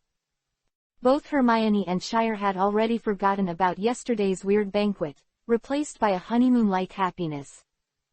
Of course, this state of the two did not last too long. After all, it was a return trip, and they went back through the door key of the Ministry of Magic just like when they came.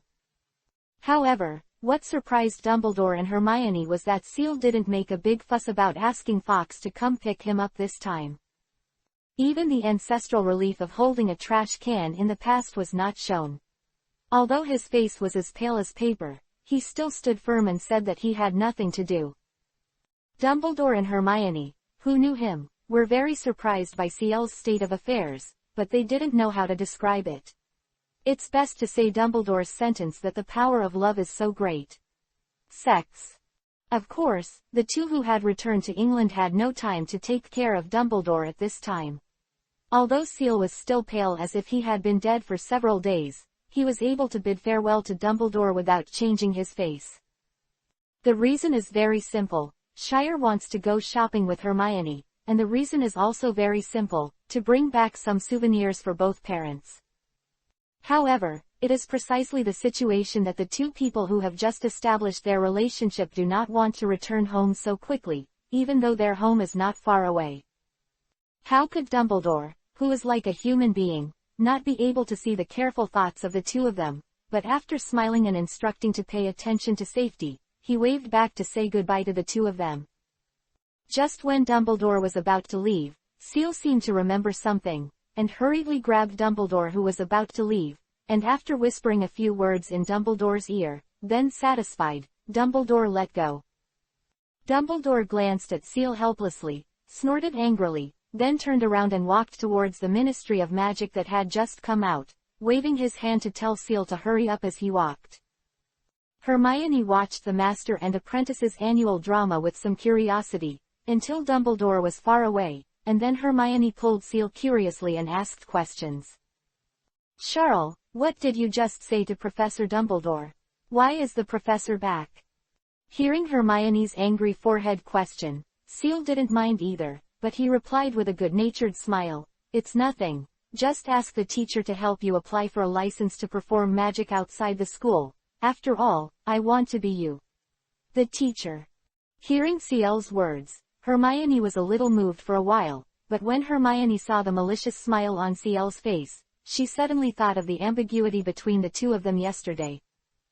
Hermione slapped Ciel angrily for a while, but Ciel didn't care. She took all the photos with a smile, while laughing and dragging Hermione to the mall in the city center. In the wizarding world, Ciel may be a poor man who is full of thinking about how to use Dumbledore's pension, but in the Muggle world, when it comes to pounds and dollars, thanks to the investment of the past few years, Ciel and his two fathers, the small treasury, is very rich. It is no exaggeration to say that if the three men take out all the money and hide it at home, there is no problem in acting as the richest man in the community by playing a private house and hiding it. After the two were shopping and having fun in the mall until the sun was about to go down, the two reluctantly walked out of the mall that they had been to countless times. Although they had been inked for an afternoon, the two had to return home eventually. What surprised Ciel was that the two of them had just entered the house and found that both parents were in Ciel's house. In addition, the parents of the two families also prepared a sumptuous dinner for the two of them to wash away the dust. Fortunately, although Shire and Hermione have just confirmed their relationship, the parents are still relatively restrained. CP on a daily basis didn't find anything wrong, but somehow felt that the CP pair was even sweeter. Just when the dinner was about to end, an owl sent Hermione permission to cast magic, which made the meal that was about to end once again climaxed, because neither Ciel's parents nor Hermione's parents were very happy. Few have seen lovers cast magic. This time, Shire's transformation into a tutor also attracted the four adults very much, and even asked to teach as much as possible when they were off work, so that they could also increase their knowledge. It didn't matter to Ciel. As long as he was with Hermione, Ciel didn't care about the time, but Hermione still had some doubts. The reason is very simple. There is only one permit, but Shire did not receive it. Even after receiving the permit, Hermione realized that she hadn't seen Shire's wand for a long time. "You used to have your wand around." Chapter 272-daily. Hermione's question didn't last long. Even though she didn't ask her out, she was shocked by Ciel's one-handed spell casting in the evening of the next day. Also shocked were the four adults, especially when all four were Muggles and didn't understand magic. Hermione was still throwing a small stick in her hand, but Ciel was able to use it. This discovery almost made Hermione's parents feel ashamed to death, and even began to wonder if Hermione, a girl who had been a scholar since she was a child, didn't adapt to the magic school or began to lack skills. Fortunately, Hermione understood some reasons even after discovering it and explaining it constantly. In the end, Ciel reluctantly said a little secret about magic under the trial of 5 people. In particular, the secrets such as myths have shocked the 5 people present and didn't know what to say. Except for Hermione, all 4 adults had a feeling of collapse of faith, and they all brushed together for a while. All of them went back to their room, and suddenly lost interest in this unique magic teaching. In fact, Ciel is also very helpless about this. In fact, Ciel doesn't want to tell Hermione about topics such as the grading of wizards and mages, although according to Hermione's intelligence, it will be accessible sooner or later. However, Ciel has always been afraid of pulling the seedlings to help, and has been hiding it, but unfortunately today, under the pressure of his parents, he made some popular science. Fortunately, Hermione did not focus on the unreachable elemental magic. She would rather follow Seal to continue learning the ancient magic that Seal mastered to lay a solid foundation. This makes Seal feel very gratified and very happy. After all, Seal, who has inherited Slytherin's memory and Ravenclaw knowledge, has little knowledge about ancient magic for Seal who has mastered elemental magic. As far as life is concerned, some of the current life spells are far more useful than the ancient magic that is good at attacking. Especially the ancient magic is mostly for the people who are still wizards to communicate with the elements and feel the existence of the elements. In other words, most of the ancient magics were inventions that forced the use of elemental magic by wizards who were not magicians. In this regard, Seal had to admit that the people who invented these spells were absolutely geniuses. In this way, under the guidance of Seal, Hermione spent almost the whole summer with Seal to learn the knowledge of ancient magic, including ancient magic patterns and ancient spells. You must know that the complexity of ancient magic is far more than that of current magic. Even the forward movement of casting spells is much more difficult than the current kind of small stick. At the beginning, the four parents were very interested in watching Shire's teaching, but after a long time, the four parents found that most of Shire's teaching was constantly correcting Hermione's movements, and very complicated theoretical teaching, which made the four parents lose the fun of listening in an instant. This also made Shire and Hermione a lot happier. At least they didn't have to set the teaching time in the evening, which would delay the appointment. With the tacit approval of the four parents, the young couple who had just established a relationship, Seal and Hermione, completely let go of their affairs, and they were almost tired of being together throughout the summer vacation. Even later, neither Shire nor Hermione could distinguish between dating and teaching. It can only be said that the two developed a special mode of teaching in dating and dating in teaching. As for the parents of both parties, they may not have discovered anything at first, but after a long time, both Hermione's parents and Shire's parents have discovered that the relationship between the two is not normal. How can I say it? It feels closer than before a lot. But the four parents didn't say anything. After all, the fact that their CP came true is something that made the four parents very happy, and even occasionally assisted them. But neither Hermione nor Seal found that the parents had discovered that the relationship between the two had gone further, and the two of them still restrained a lot in front of their parents.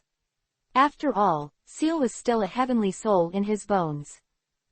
At this time, the love with Hermione was more like puppy love in Shire's eyes, although in the whole West, there was no problem of early love between Shire and Hermione at their age.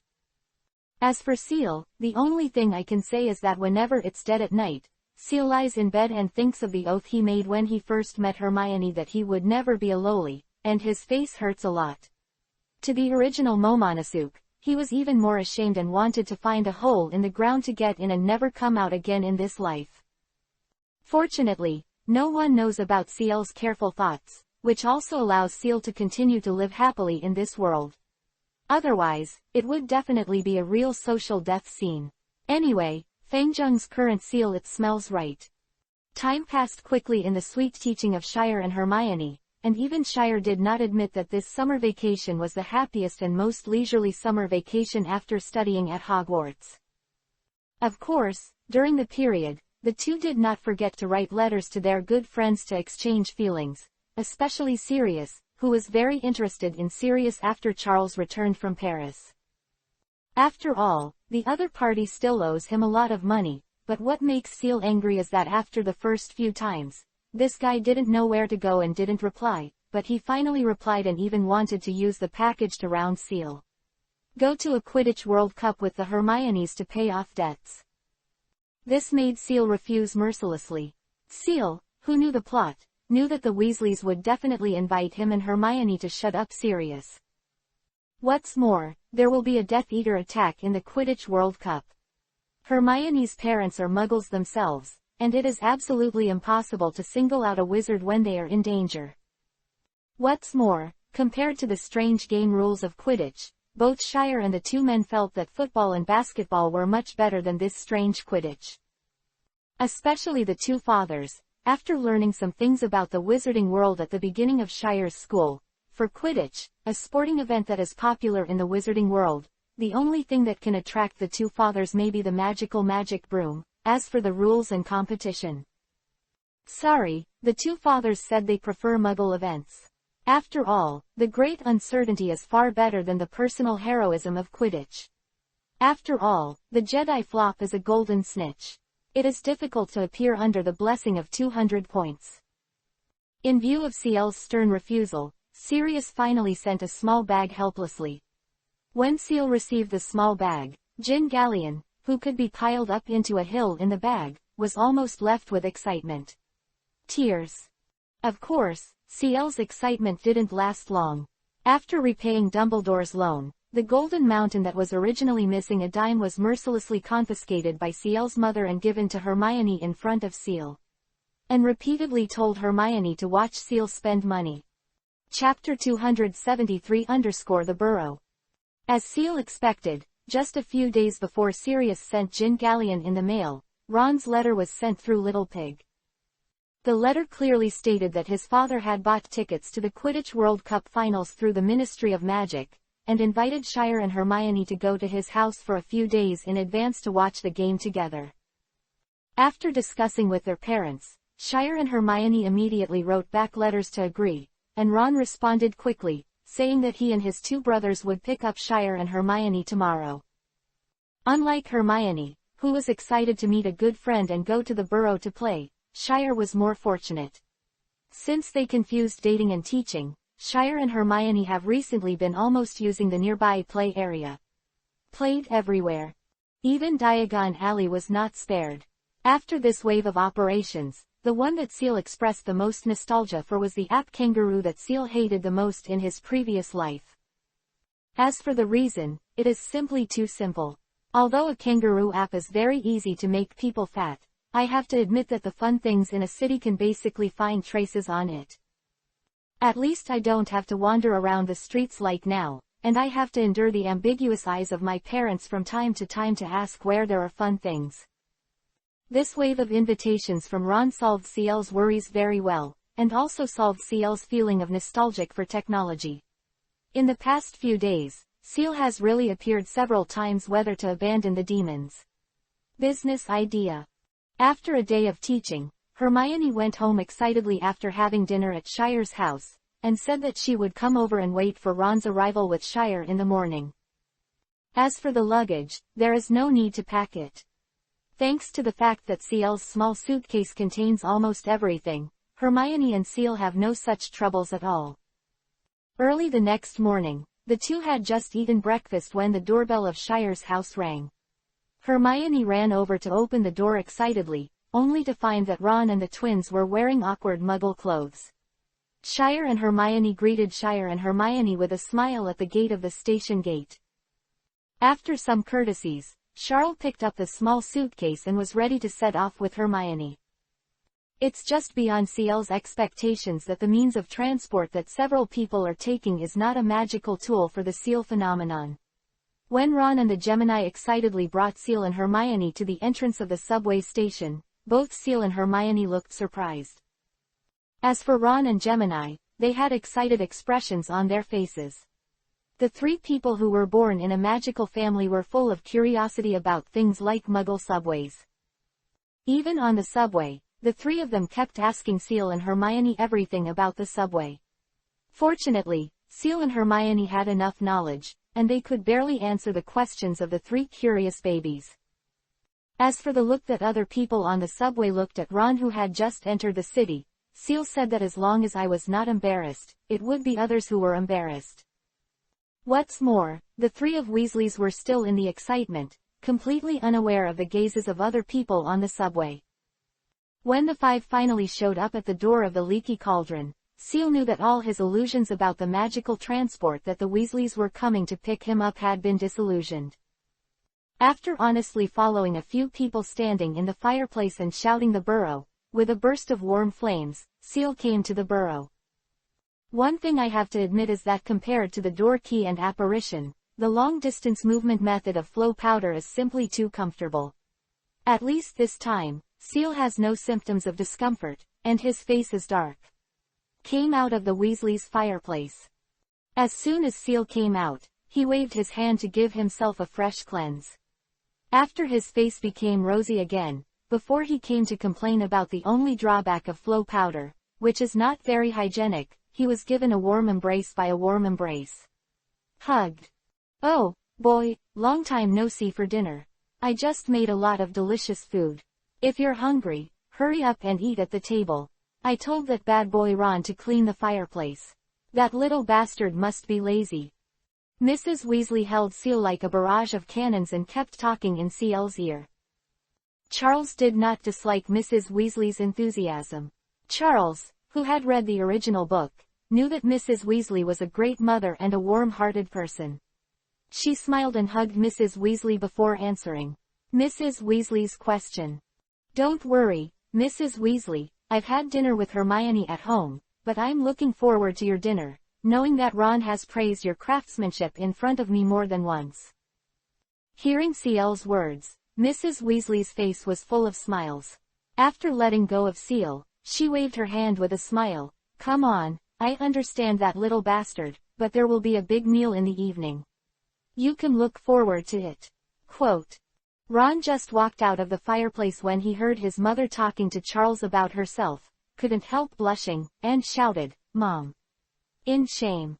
Mrs. Weasley glanced at Ron, who was blushing, and said nothing, then looked at Charles with a smile on her face, and said, Tell Ron to take you to your room, and you can be together during the day. Play around, and if you're hungry, there's always something on the table. After he finished speaking, he started to keep urging Ron, during which he didn't forget to teach Ron the fault of not cleaning the fireplace. Shar smiled and looked at this lively family. The teacher said that Seal likes to be quiet in essence, but it is like a lively scene where Weasley is leading a big family. After going through the original Hogwarts test, Seal does not reject such a lively scene. After a lot of noise, Ron brought Seal to his room, and it was the first time that Seal looked at Ron's room so carefully. I have to admit that Ron's room was really small. Seeing Seal looking at his room carefully, Ron's face flushed a little when he didn't come, but Seal said enthusiastically, It's very warm. But Ron, if I guess right, you Harry must have been invited too. Can the three of us fit in your room? Ron, whose face was still a little red at first, after hearing Seal's words, the redness on his face quickly faded, and his expression gradually changed to surprise. He turned around to find Mrs. Weasley, but before Ron's mother could shout, he was grabbed by Charles. Okay, I knew you didn't think about it, I'd just stay in the box at night. After speaking, he didn't forget to light the box in his hand, but Ron looked at Seal with a puzzled expression. Chapter 274 _ A Day at the Burrow. It was the first time Ron knew that Seal's small box was so magical. After Seal showed Ron his small box, Ron felt as if he had known Seal for the first time. Looking at Ron's strange eyes, Seal was also a little helpless. In fact, it wasn't Seal's fault. Compared with Ron, when he came to the burrow last time, Seal played more with the twins. Neither Ron nor Harry knew much about the little box, and the only one who wanted to say that he knew many things about Shire was Hermione among the students at Hogwarts. But even if it was Hermione, in fact, not so many people knew about Seal, which was impossible. Compared with his peers, most of the people Seal had dealt with since he came to Hogwarts were adults. After solving the accommodation problem, Ron excitedly began to lead Zyle and Hermione to play, and Hermione was even more excited. After confirming Ginny's room, Hermione ran excitedly. When I got downstairs, I started experimenting with the various ancient magics that Charles taught him this holiday. This is also something that can't be helped. After all, when he is about to die at home, he is surrounded by Muggle neighbors. Even if Hermione has the permission to cast spells, he can't make too much noise. But it was different at Ron's house, and the crisp wilderness outside really allowed Hermione to do whatever she wanted. As for Seal, it doesn't matter if you take it. Seal, who doesn't even have a wand, doesn't even mention traces. It's just that when he's at home, Seal prefers the technological lifestyle more than magic. If nothing else, it's like cleaning, although theoretically this spell can remove any dirt, even bacteria and the like, especially when it is used on oneself, even sweat and everything can be removed at the same time. But if he didn't let Seal take a bath and simply used magic, he still refused. As for the reason, Seal could only say that it was a psychological reason, and it always felt strange. Hermione's commotion outside the burrow quickly attracted the Weasley family and Seal.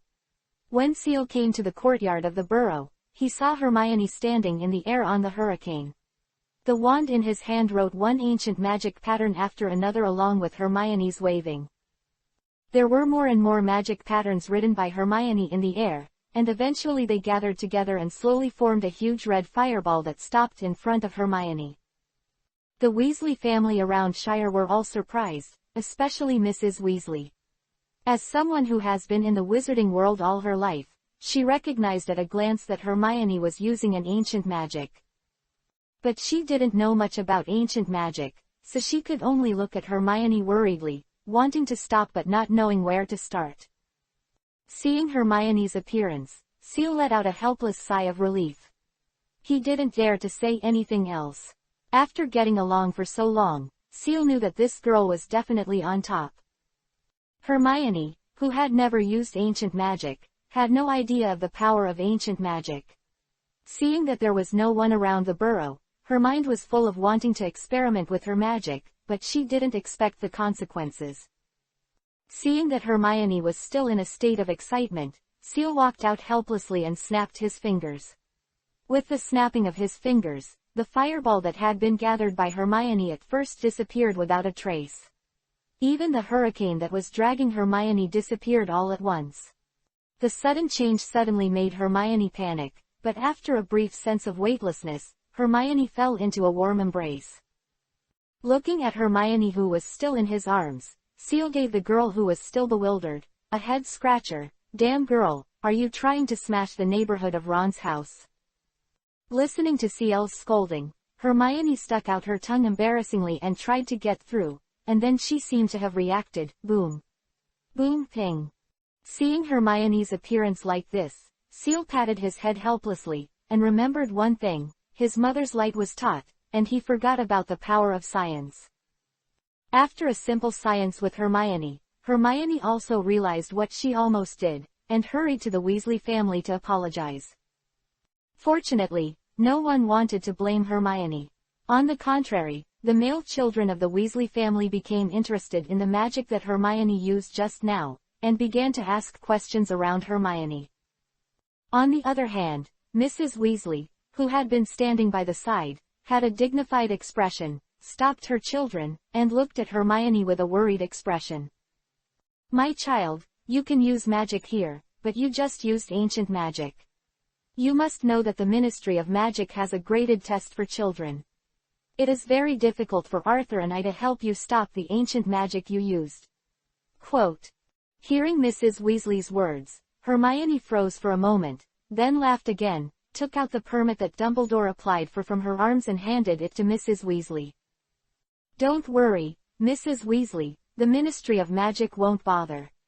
Professor Dumbledore helped me apply for permission to use magic outside of school." Seeing the license in Hermione's hand, Mrs. Weasley was relieved and no longer cared about her babbling children. After a few simple instructions, some hummed a song and returned to the kitchen to prepare. Dinner went. It's just that Shire is so lacking. After learning with Hermione that this is Professor Shire's ancient magic, the men of the Weasley family, without exception, stared at the man standing not far away with hungry eyes. Charles, Gemini and Ron just wanted to learn because the magic they played looked so cool, but Percy, who was already a senior and became a prefect, knew what ancient magic represented. To put it simply, ancient magic is a shortcut to magicians. Countless wizards want to obtain this shortcut, but unfortunately, many ancient magics have long been lost, and the only remaining ancient magics are mastered in some pure magic. In the hands of the Blood family. Sacred 28 is never a joke. My family originally had the inheritance of ancient magic, but with the passage of time, the ancient magic that my family had mastered has long been destroyed, and it is precisely because of this that Weasley the family was ostracized by the pure blood family. Sha'ur looked at the Weasley family with numbness and stares like hungry wolves, and spread his hands helplessly. What else could he do? In the end, under the constant nagging of the twins, Seal started Ciel's small class, and began to teach some knowledge about ancient magic. As for Hermione, Seal made her an assistant teacher. Seal took the blame alone. Hermione didn't care, on the contrary, she enjoyed it. For her, sharing her knowledge, especially her friends, was a very happy thing. On the other hand, Mrs. Weasley, standing in the kitchen, smiled and looked at Charles, who was teaching her own family in the yard. The grateful expression on her face could not be hidden. Chapter 275-Harry and Blake. As the evening approached, Charles had just finished the day's free extracurricular class with a dry mouth. Harry walked out of the Weasley family's fireplace, before Charles, Hermione and Harry had finished. Say hello, and the fire in the fireplace turns emerald green again. After a while, a tall, thin-looking man came out of the fireplace right after Harry, and it was Sirius.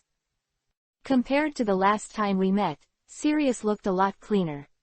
Although he still looked tall and thin, compared to last semester's haggard look that was about to die, today's Sirius looked at him. At least he looks like a normal person. Mrs. Weasley went up to say hello to Sirius. After a brief greeting, she let him go. Compared with the hero who is now well known in the magic world, Mrs. Weasley is still more concerned about standing in the small Harry behind Sirius. Sirius didn't care about Mrs. Weasley either, but after looking around, he found Seal and Hermione standing beside him. His eyes lit up, and he greeted Seal with a smile and walked forward. Seal frowned as he watched Sirius' operation. Although Hermione already knew some things about last semester, but after all, he didn't know the details. Seal was really afraid that this big mouth would reveal to Hermione something she didn't know now. Things you should know. Thinking of this, Seal pulled Hermione around and turned to leave, but before taking a few steps, Ciel's arm was suddenly pulled by Sirius. Hey, Charles, they're all old friends. What did you run away when you saw me?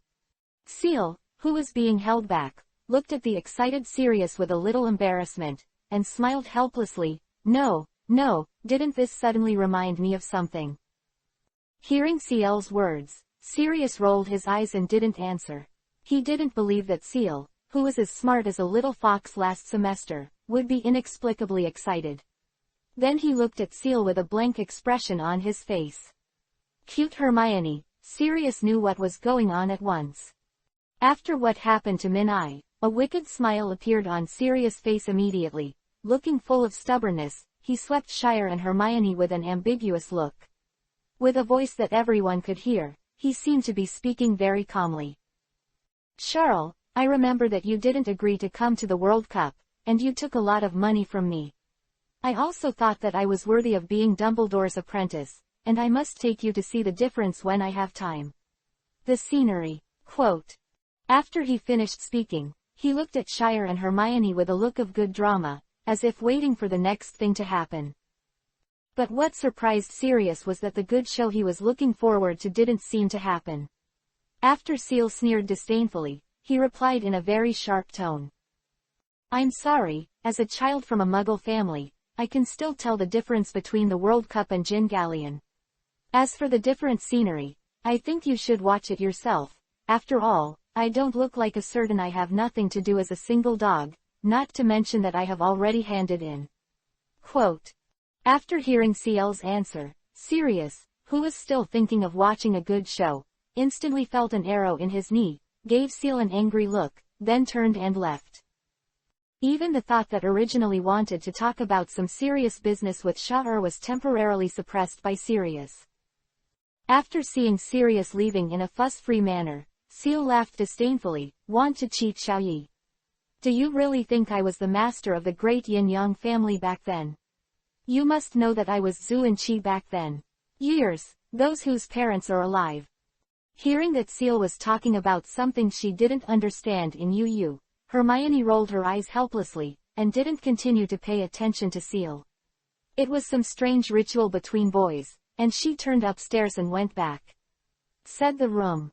After all, this afternoon, although Seal was talking about some very basic things, Hermione was also very tactful and discovered many small details that she had neglected before.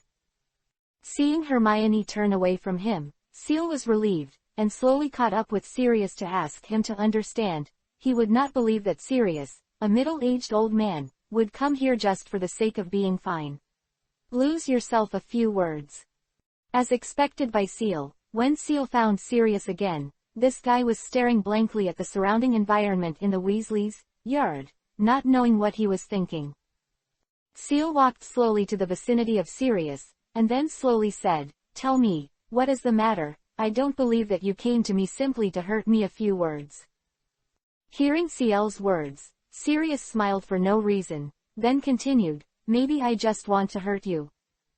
Hearing Sirius' words, Ciel rolled his eyes and turned to leave. He really overestimated how boring this single dog was. Seeing that Ciel was about to turn around and leave without mercy, Sirius suddenly grabbed Ciel. "Just kidding, kidding." Only then did Shaur stop and turn around to look at Sirius. At this time, Sirius's expression gradually became serious. Peter escaped from prison a while ago, and the Ministry of Magic has not caught him now. I wanted to go after Peter, but Dumbledore stopped him. Speaking of this, Blake's face rarely showed a tangled look. He opened his mouth several times but did not make a sound. Seeing Blake's appearance, Ciel sighed helplessly. "Teacher revealed part of his plan to you, right?" Hearing Ciel's words, Black looked at Ciel with a surprised expression. "You know what?" Ciel shook his head helplessly, and then continued, "I don't know, but I can probably guess what the teacher is going to do. I'm not good at these things, but I trust my teacher." After hearing Ciel's words, Blake sighed helplessly. He didn't know what to say for a while, so he could only helplessly continue to look at the surrounding scenery. Seeing Blake's appearance, Ciel also sighed helplessly, and then continued, "Don't worry, Peter Pettigrew won't live long, and the betrayer will have a hard time surviving no matter where he is. Your attention should be on Harry now, and spend more time with Harry. Harry has a lot of problems, especially his impulsive recklessness. If you don't pay attention to him, he will suffer sooner or later." Hearing Ciel's words, Blake gave a rare smile, and then replied, "Don't worry, I have bought a house near Harry's house so that I can take care of him. You should also know that his uncle and aunts do." Hearing Blake's words, Charles helplessly twitched the corners of his forehead. After scolding the big dog, he turned around and was about to go back to the house. He was really blind to find the big dog.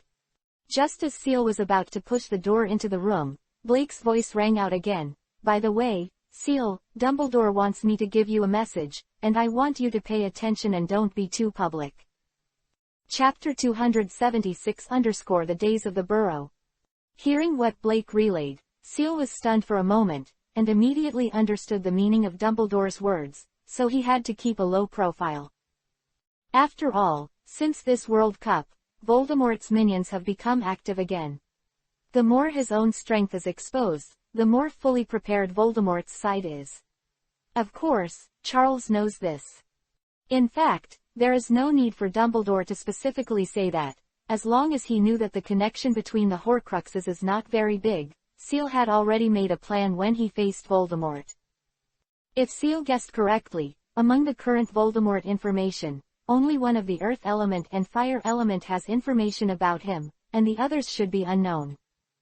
Especially after Ciel advanced, he has begun to pay attention to the hidden natural element, the Thunder element. Voldemort should have no way of knowing it. After all, in Ciel's plan, the Thunder element was a great gift to Voldemort. After all, his own Thunder element is definitely the nemesis of Voldemort's necromancy. In other words, if you put aside experience and magic, Ciel is absolutely restrained by Voldemort's restraint. In this regard, Ciel is also looking forward to his expression when his Hand of Mine element appears in front of Voldemort.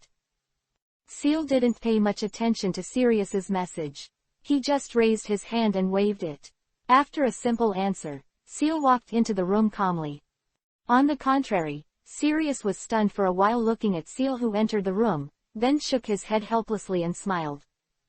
"I'm actually worried about that little fox." Then he touched the pocket of his clothes, took out a box of Muggle-made cigarettes from it, smoked one, lit it in the corner of his mouth, and continued to look at the surrounding scenery for a while, full of thoughts. It wasn't until Mr. Weasley came home from get-off work that he came out and asked Sirius to go back to the house for dinner. The two men huddled together all the way. It was the friendship of classmates, and it was Dumbledore's Order of the Phoenix. The member of. Just a short distance from the yard to the house, the two old men have already formed a deep friendship, and even started to call each other brothers after a few glasses of wine at the dinner table.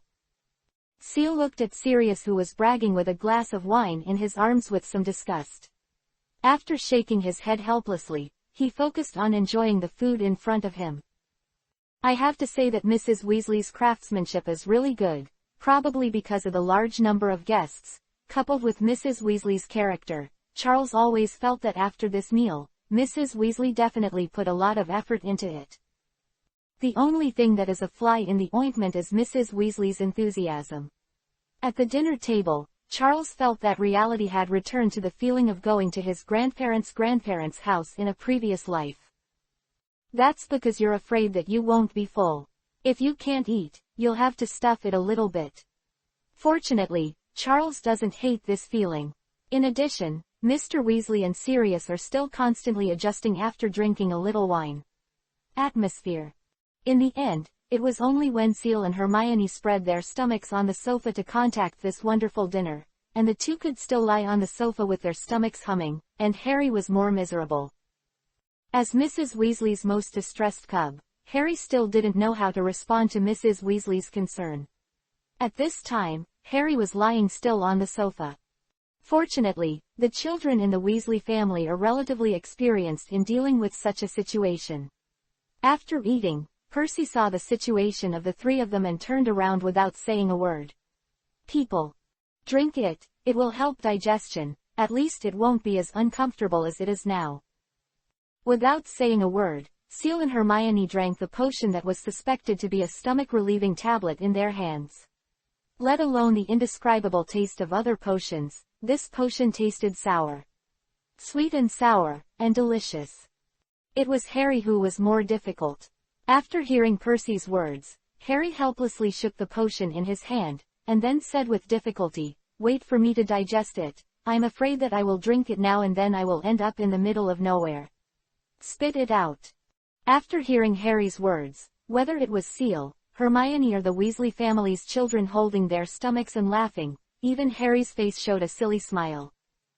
Of course, at the end of the dinner, Mr. Weasley and Sirius drank too much, and in the end, the two men whom Charles held together with a levitating spell were still in the bedroom. As for Mrs. Weasley and Ginny, they could only be squeezed into the same room. Hermione and Seal decided to live in the box. Fortunately, there was enough space in Seal's box and there were spare rooms. It's embarrassing to live in a box. In the next few days, Shire was still very busy, pulling Hermione and the children of the Weasley family to give lectures in the morning.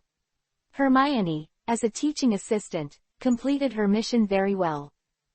Even with Hermione's presence, the Weasley children could occasionally experiment with what Charles had to say, excluding Ron and Harry, of course.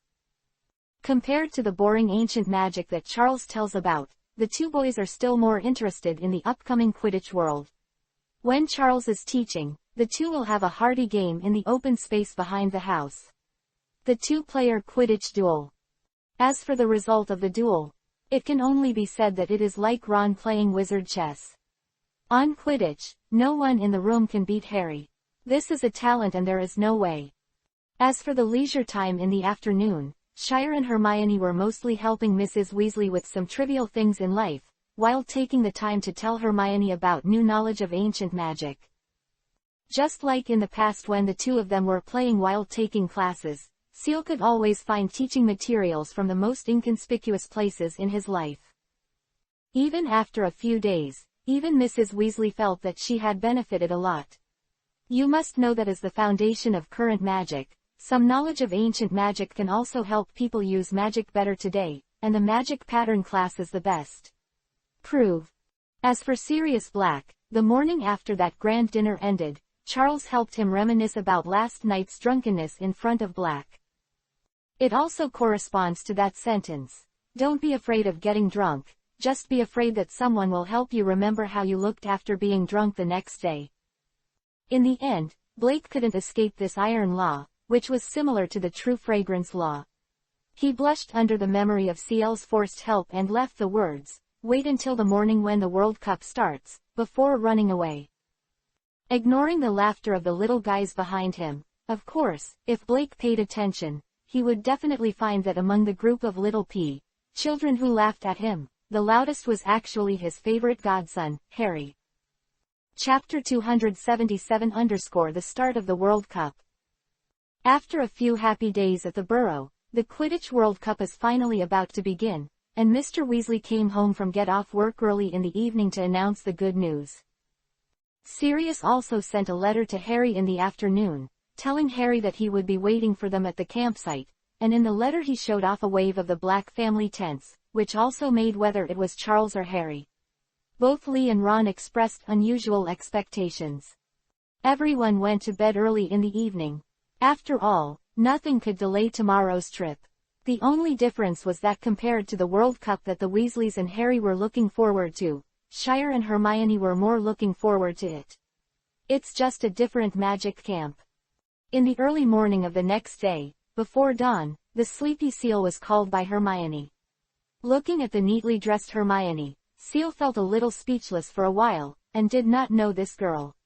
"What time did you get up and pack up?" Seeing that Seal was already awake, Hermione arrogantly dropped a sentence.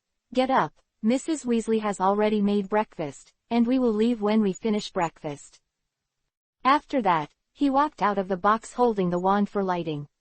Seal looked at the ponytail behind Hermione's head, which was hopping along with Hermione's walk, and smiled helplessly.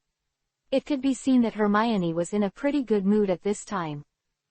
Shaking his head helplessly, Seal finally gave up the idea of sleeping for a while, and honestly got up and washed. It wasn't until Charles walked out of the box that he fell in love with what it means to be a jerk. The Weasleys, including Harry and Hermione, ate and drank, washed and washed, everyone seemed very busy. In the end, after a while, everyone packed up their belongings and started to be led by Mr. Weasley. It was not until he walked out of the gate of the Burrow that Seal could see the sky outside. At this time, the sky was still dark, and there were no other luminous objects except the stars. Seal curled his lips helplessly, complaining that the Ministry of Magic must be an idiot for setting the time so early, and silently took out an LED flashlight from the Muggle world from the box.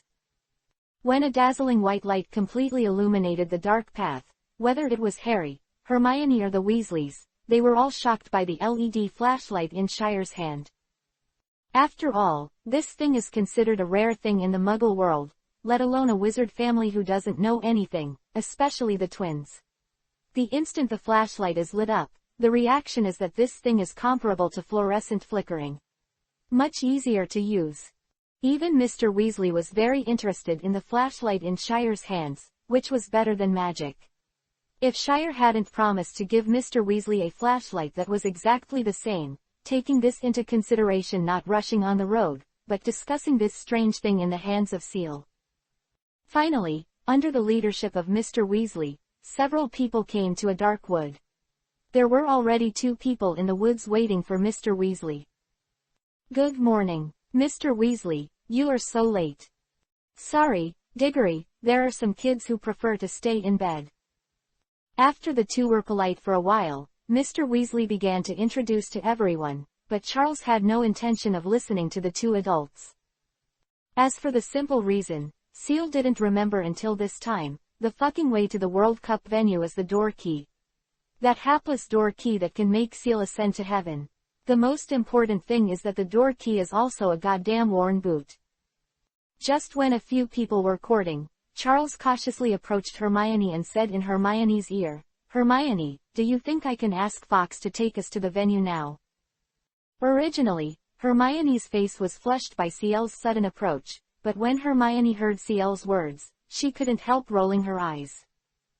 After giving Ciel a hygienic eye, Hermione didn't speak, and took a few steps to keep up with the group.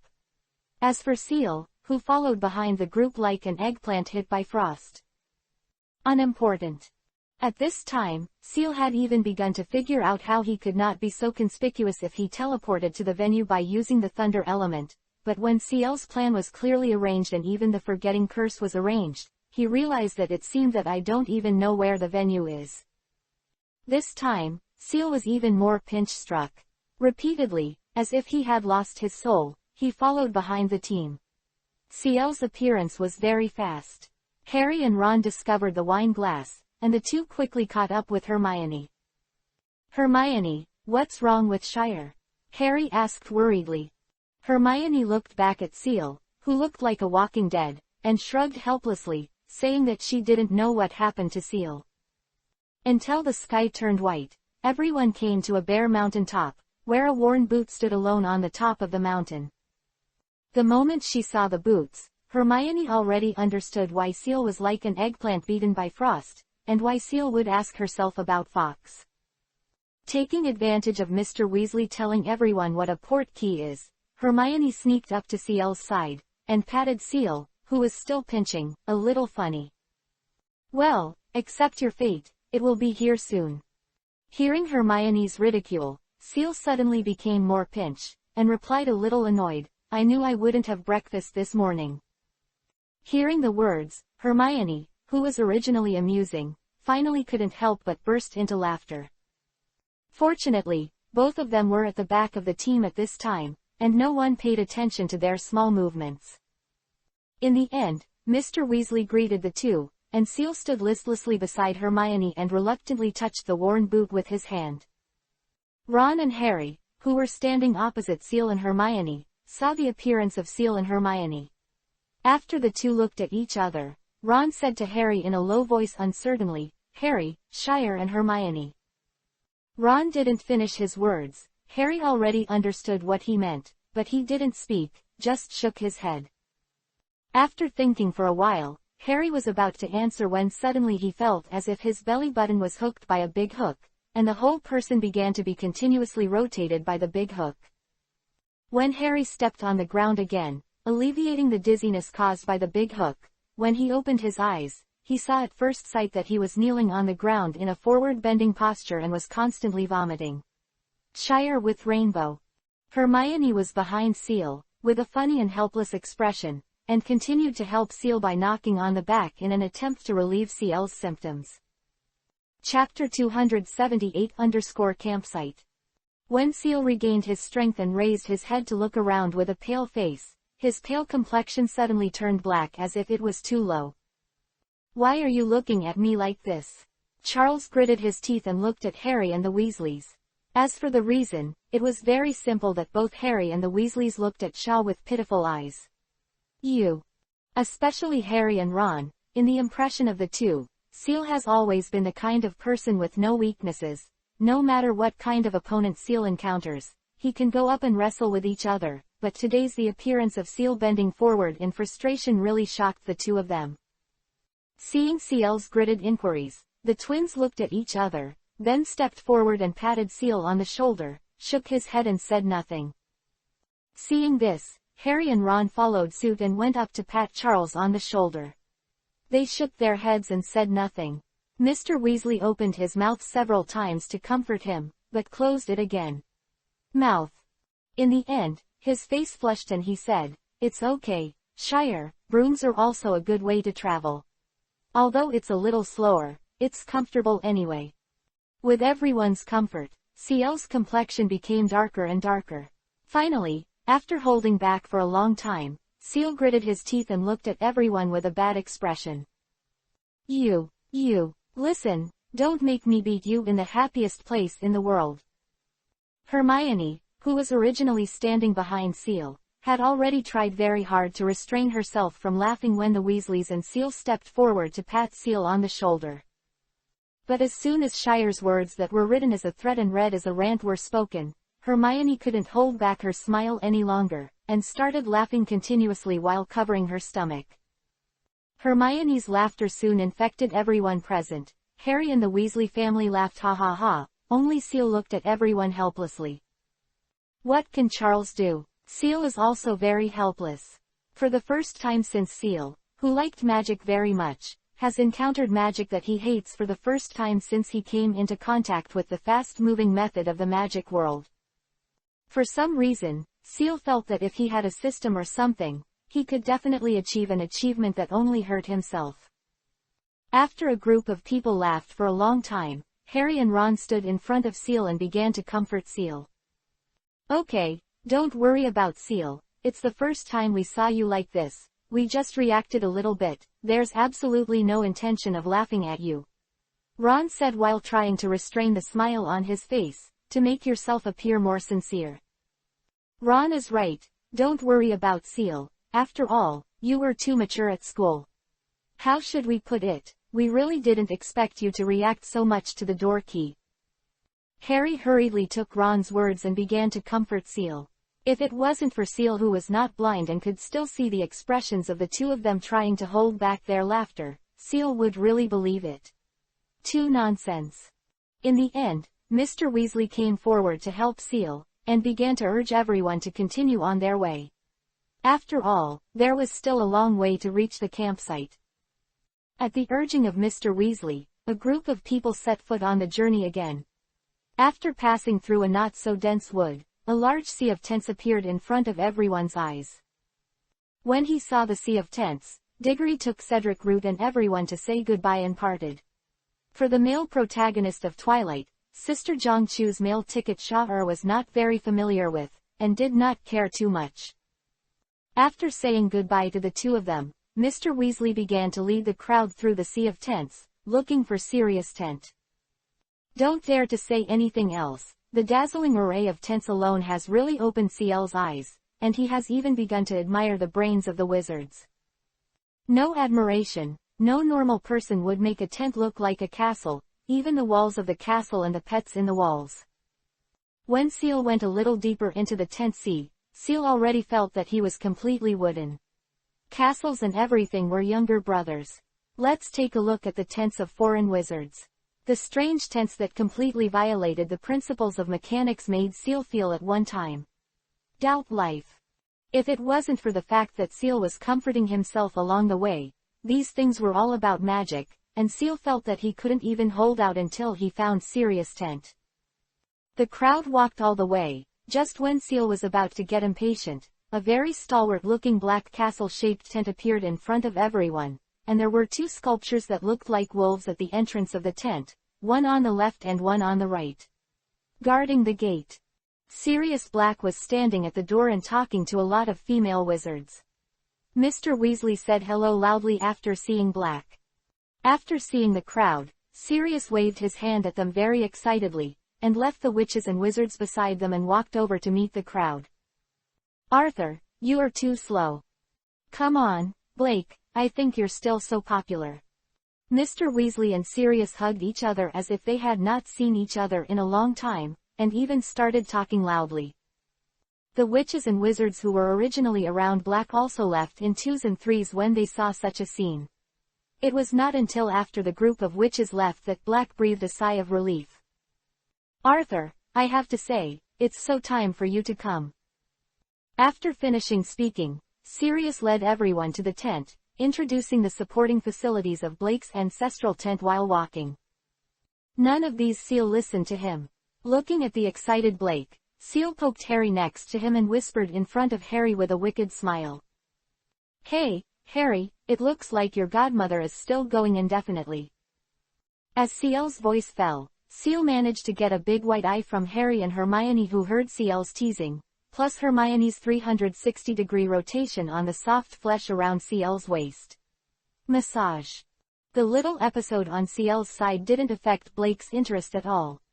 It wasn't until people entered the tent and started to choose a room that Seal discovered that the number of rooms in Black's tent was actually more than the number of rooms in the burrow. What's he doing is outrageous.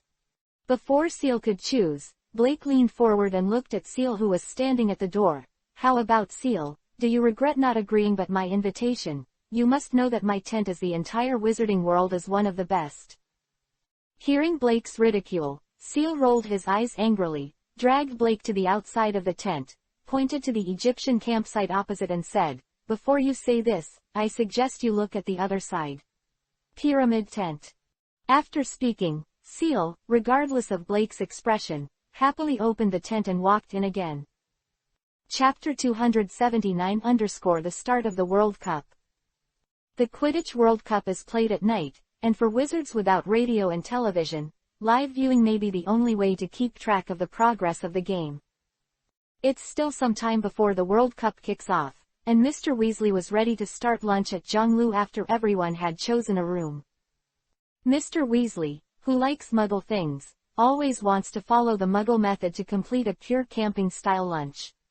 After working hard for a while, Mr. Weasley is very sad to find that he has even the simplest fire. Can't do it.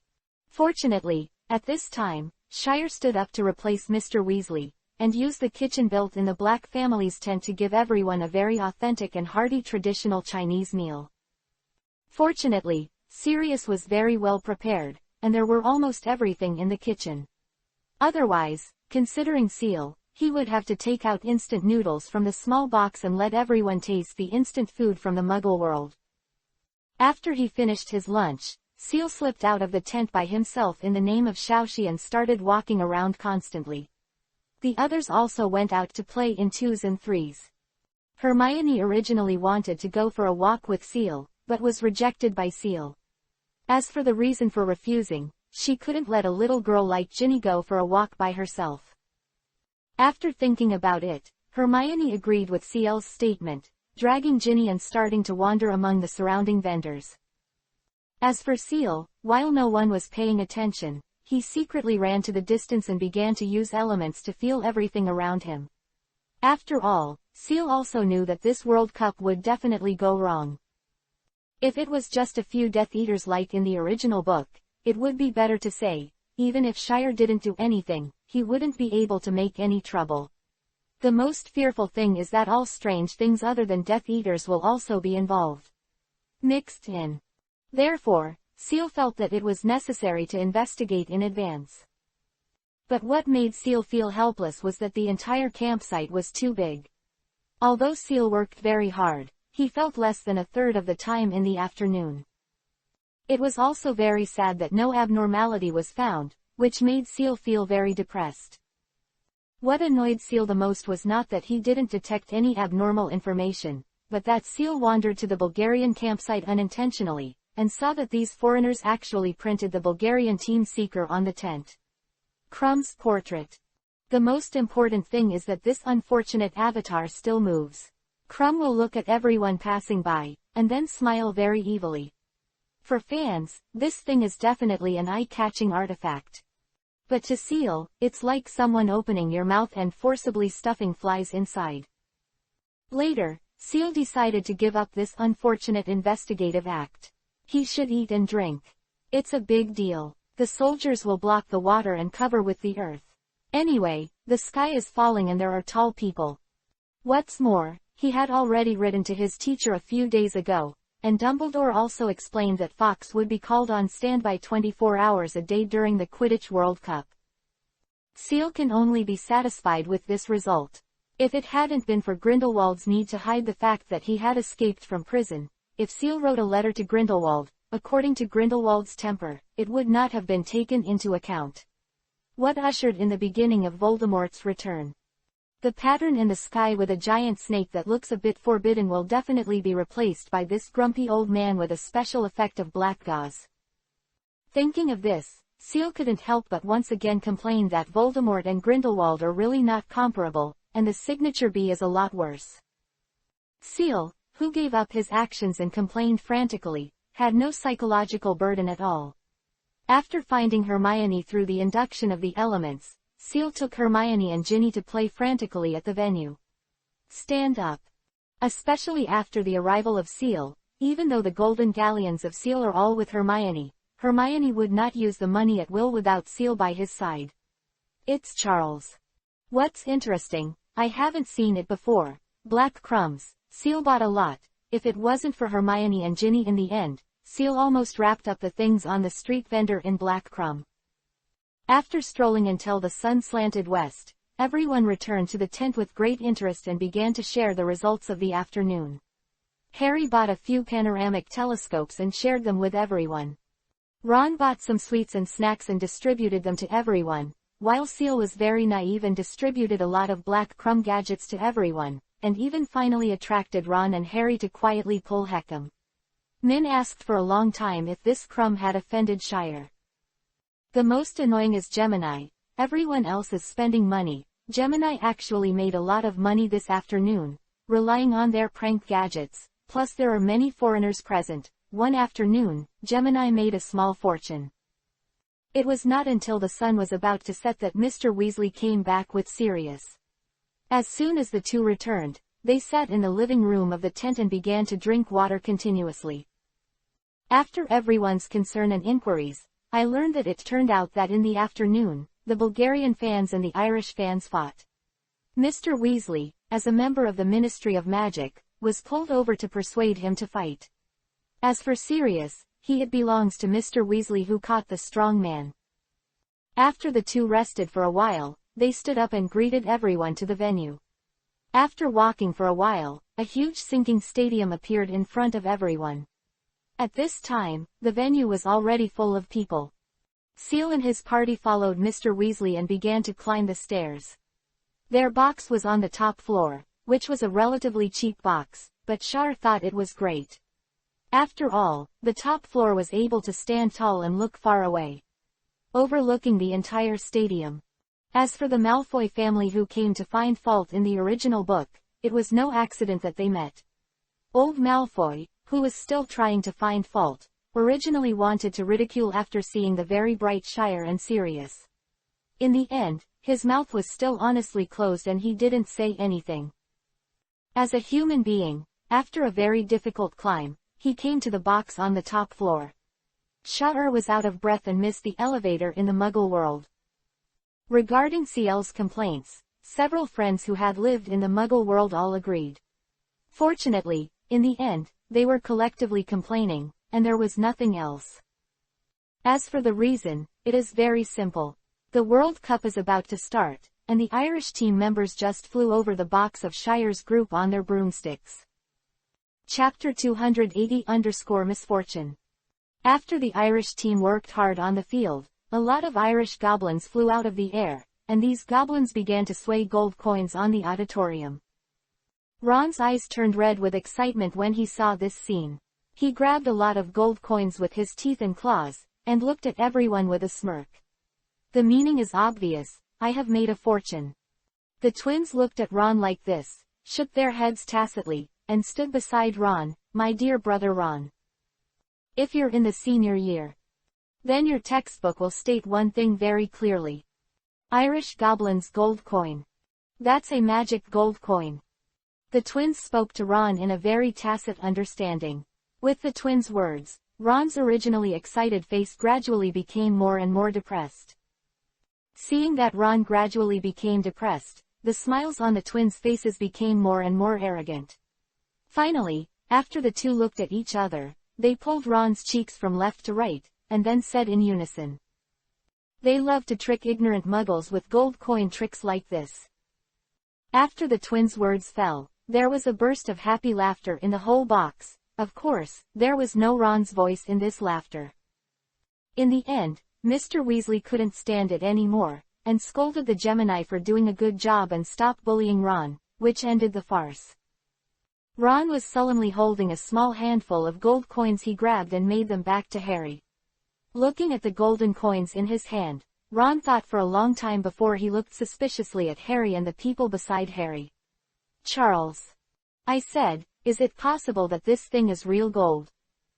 When Harry heard Ron's words, he didn't know how to answer for a while, but Seal smiled helplessly after hearing Ron's words, and then said, "Don't think about it. Do you need to throw a coin once in a game? Do you have to throw a coin 100 times in 100 games? Not to mention the Irish team, even Gringotts can't stand such a coin-spraying behavior." Ron, who was ruthlessly broken by Seal, was even more helpless. He just wasted so much emotion in vain, and Ron was very melancholy for a while. Seeing Ron's appearance, Seal rang for a while and then said, "Keep it as a souvenir, maybe it will bring a lucky bonus. You must know that in legends, the gold coins of the Irish goblin are a lucky symbol." After hearing Seal's words, Ron's face slowly became better, and a smile climbed Ron's face again. Ron, who had just collected the gold coins, had not waited to say anything. The atmosphere at the venue there was a sudden change, and then Ron's mood, which was still a little low, turned cloudy and sunny in an instant, but Seal's mood was cloudy. As for the reason, it's very simple. The Bulgarian team played, and even Crumb was very coquettish and had a close-up of a fan's spontaneous organization. This made Seal feel like a dead fly again. Before Seal stood up to cheer for Crumb, who was posing in midair, the Bulgarian team mascot entered the field. A group of Vila danced into the venue, and the entire venue seemed to be filled with pink bubbles for a while. When the group of Vilas finished dancing, Harry and Ron had one foot on the guardrail of the box, and they might have to jump down later.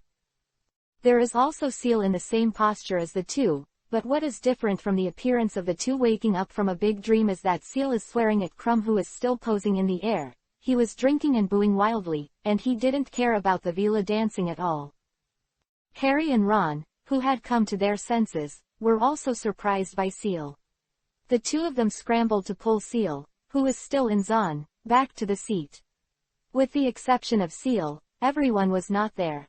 Make fun of Harry's gaffe with Ron. On the contrary, everyone was wondering if Seal had a very deep relationship with that Crumb.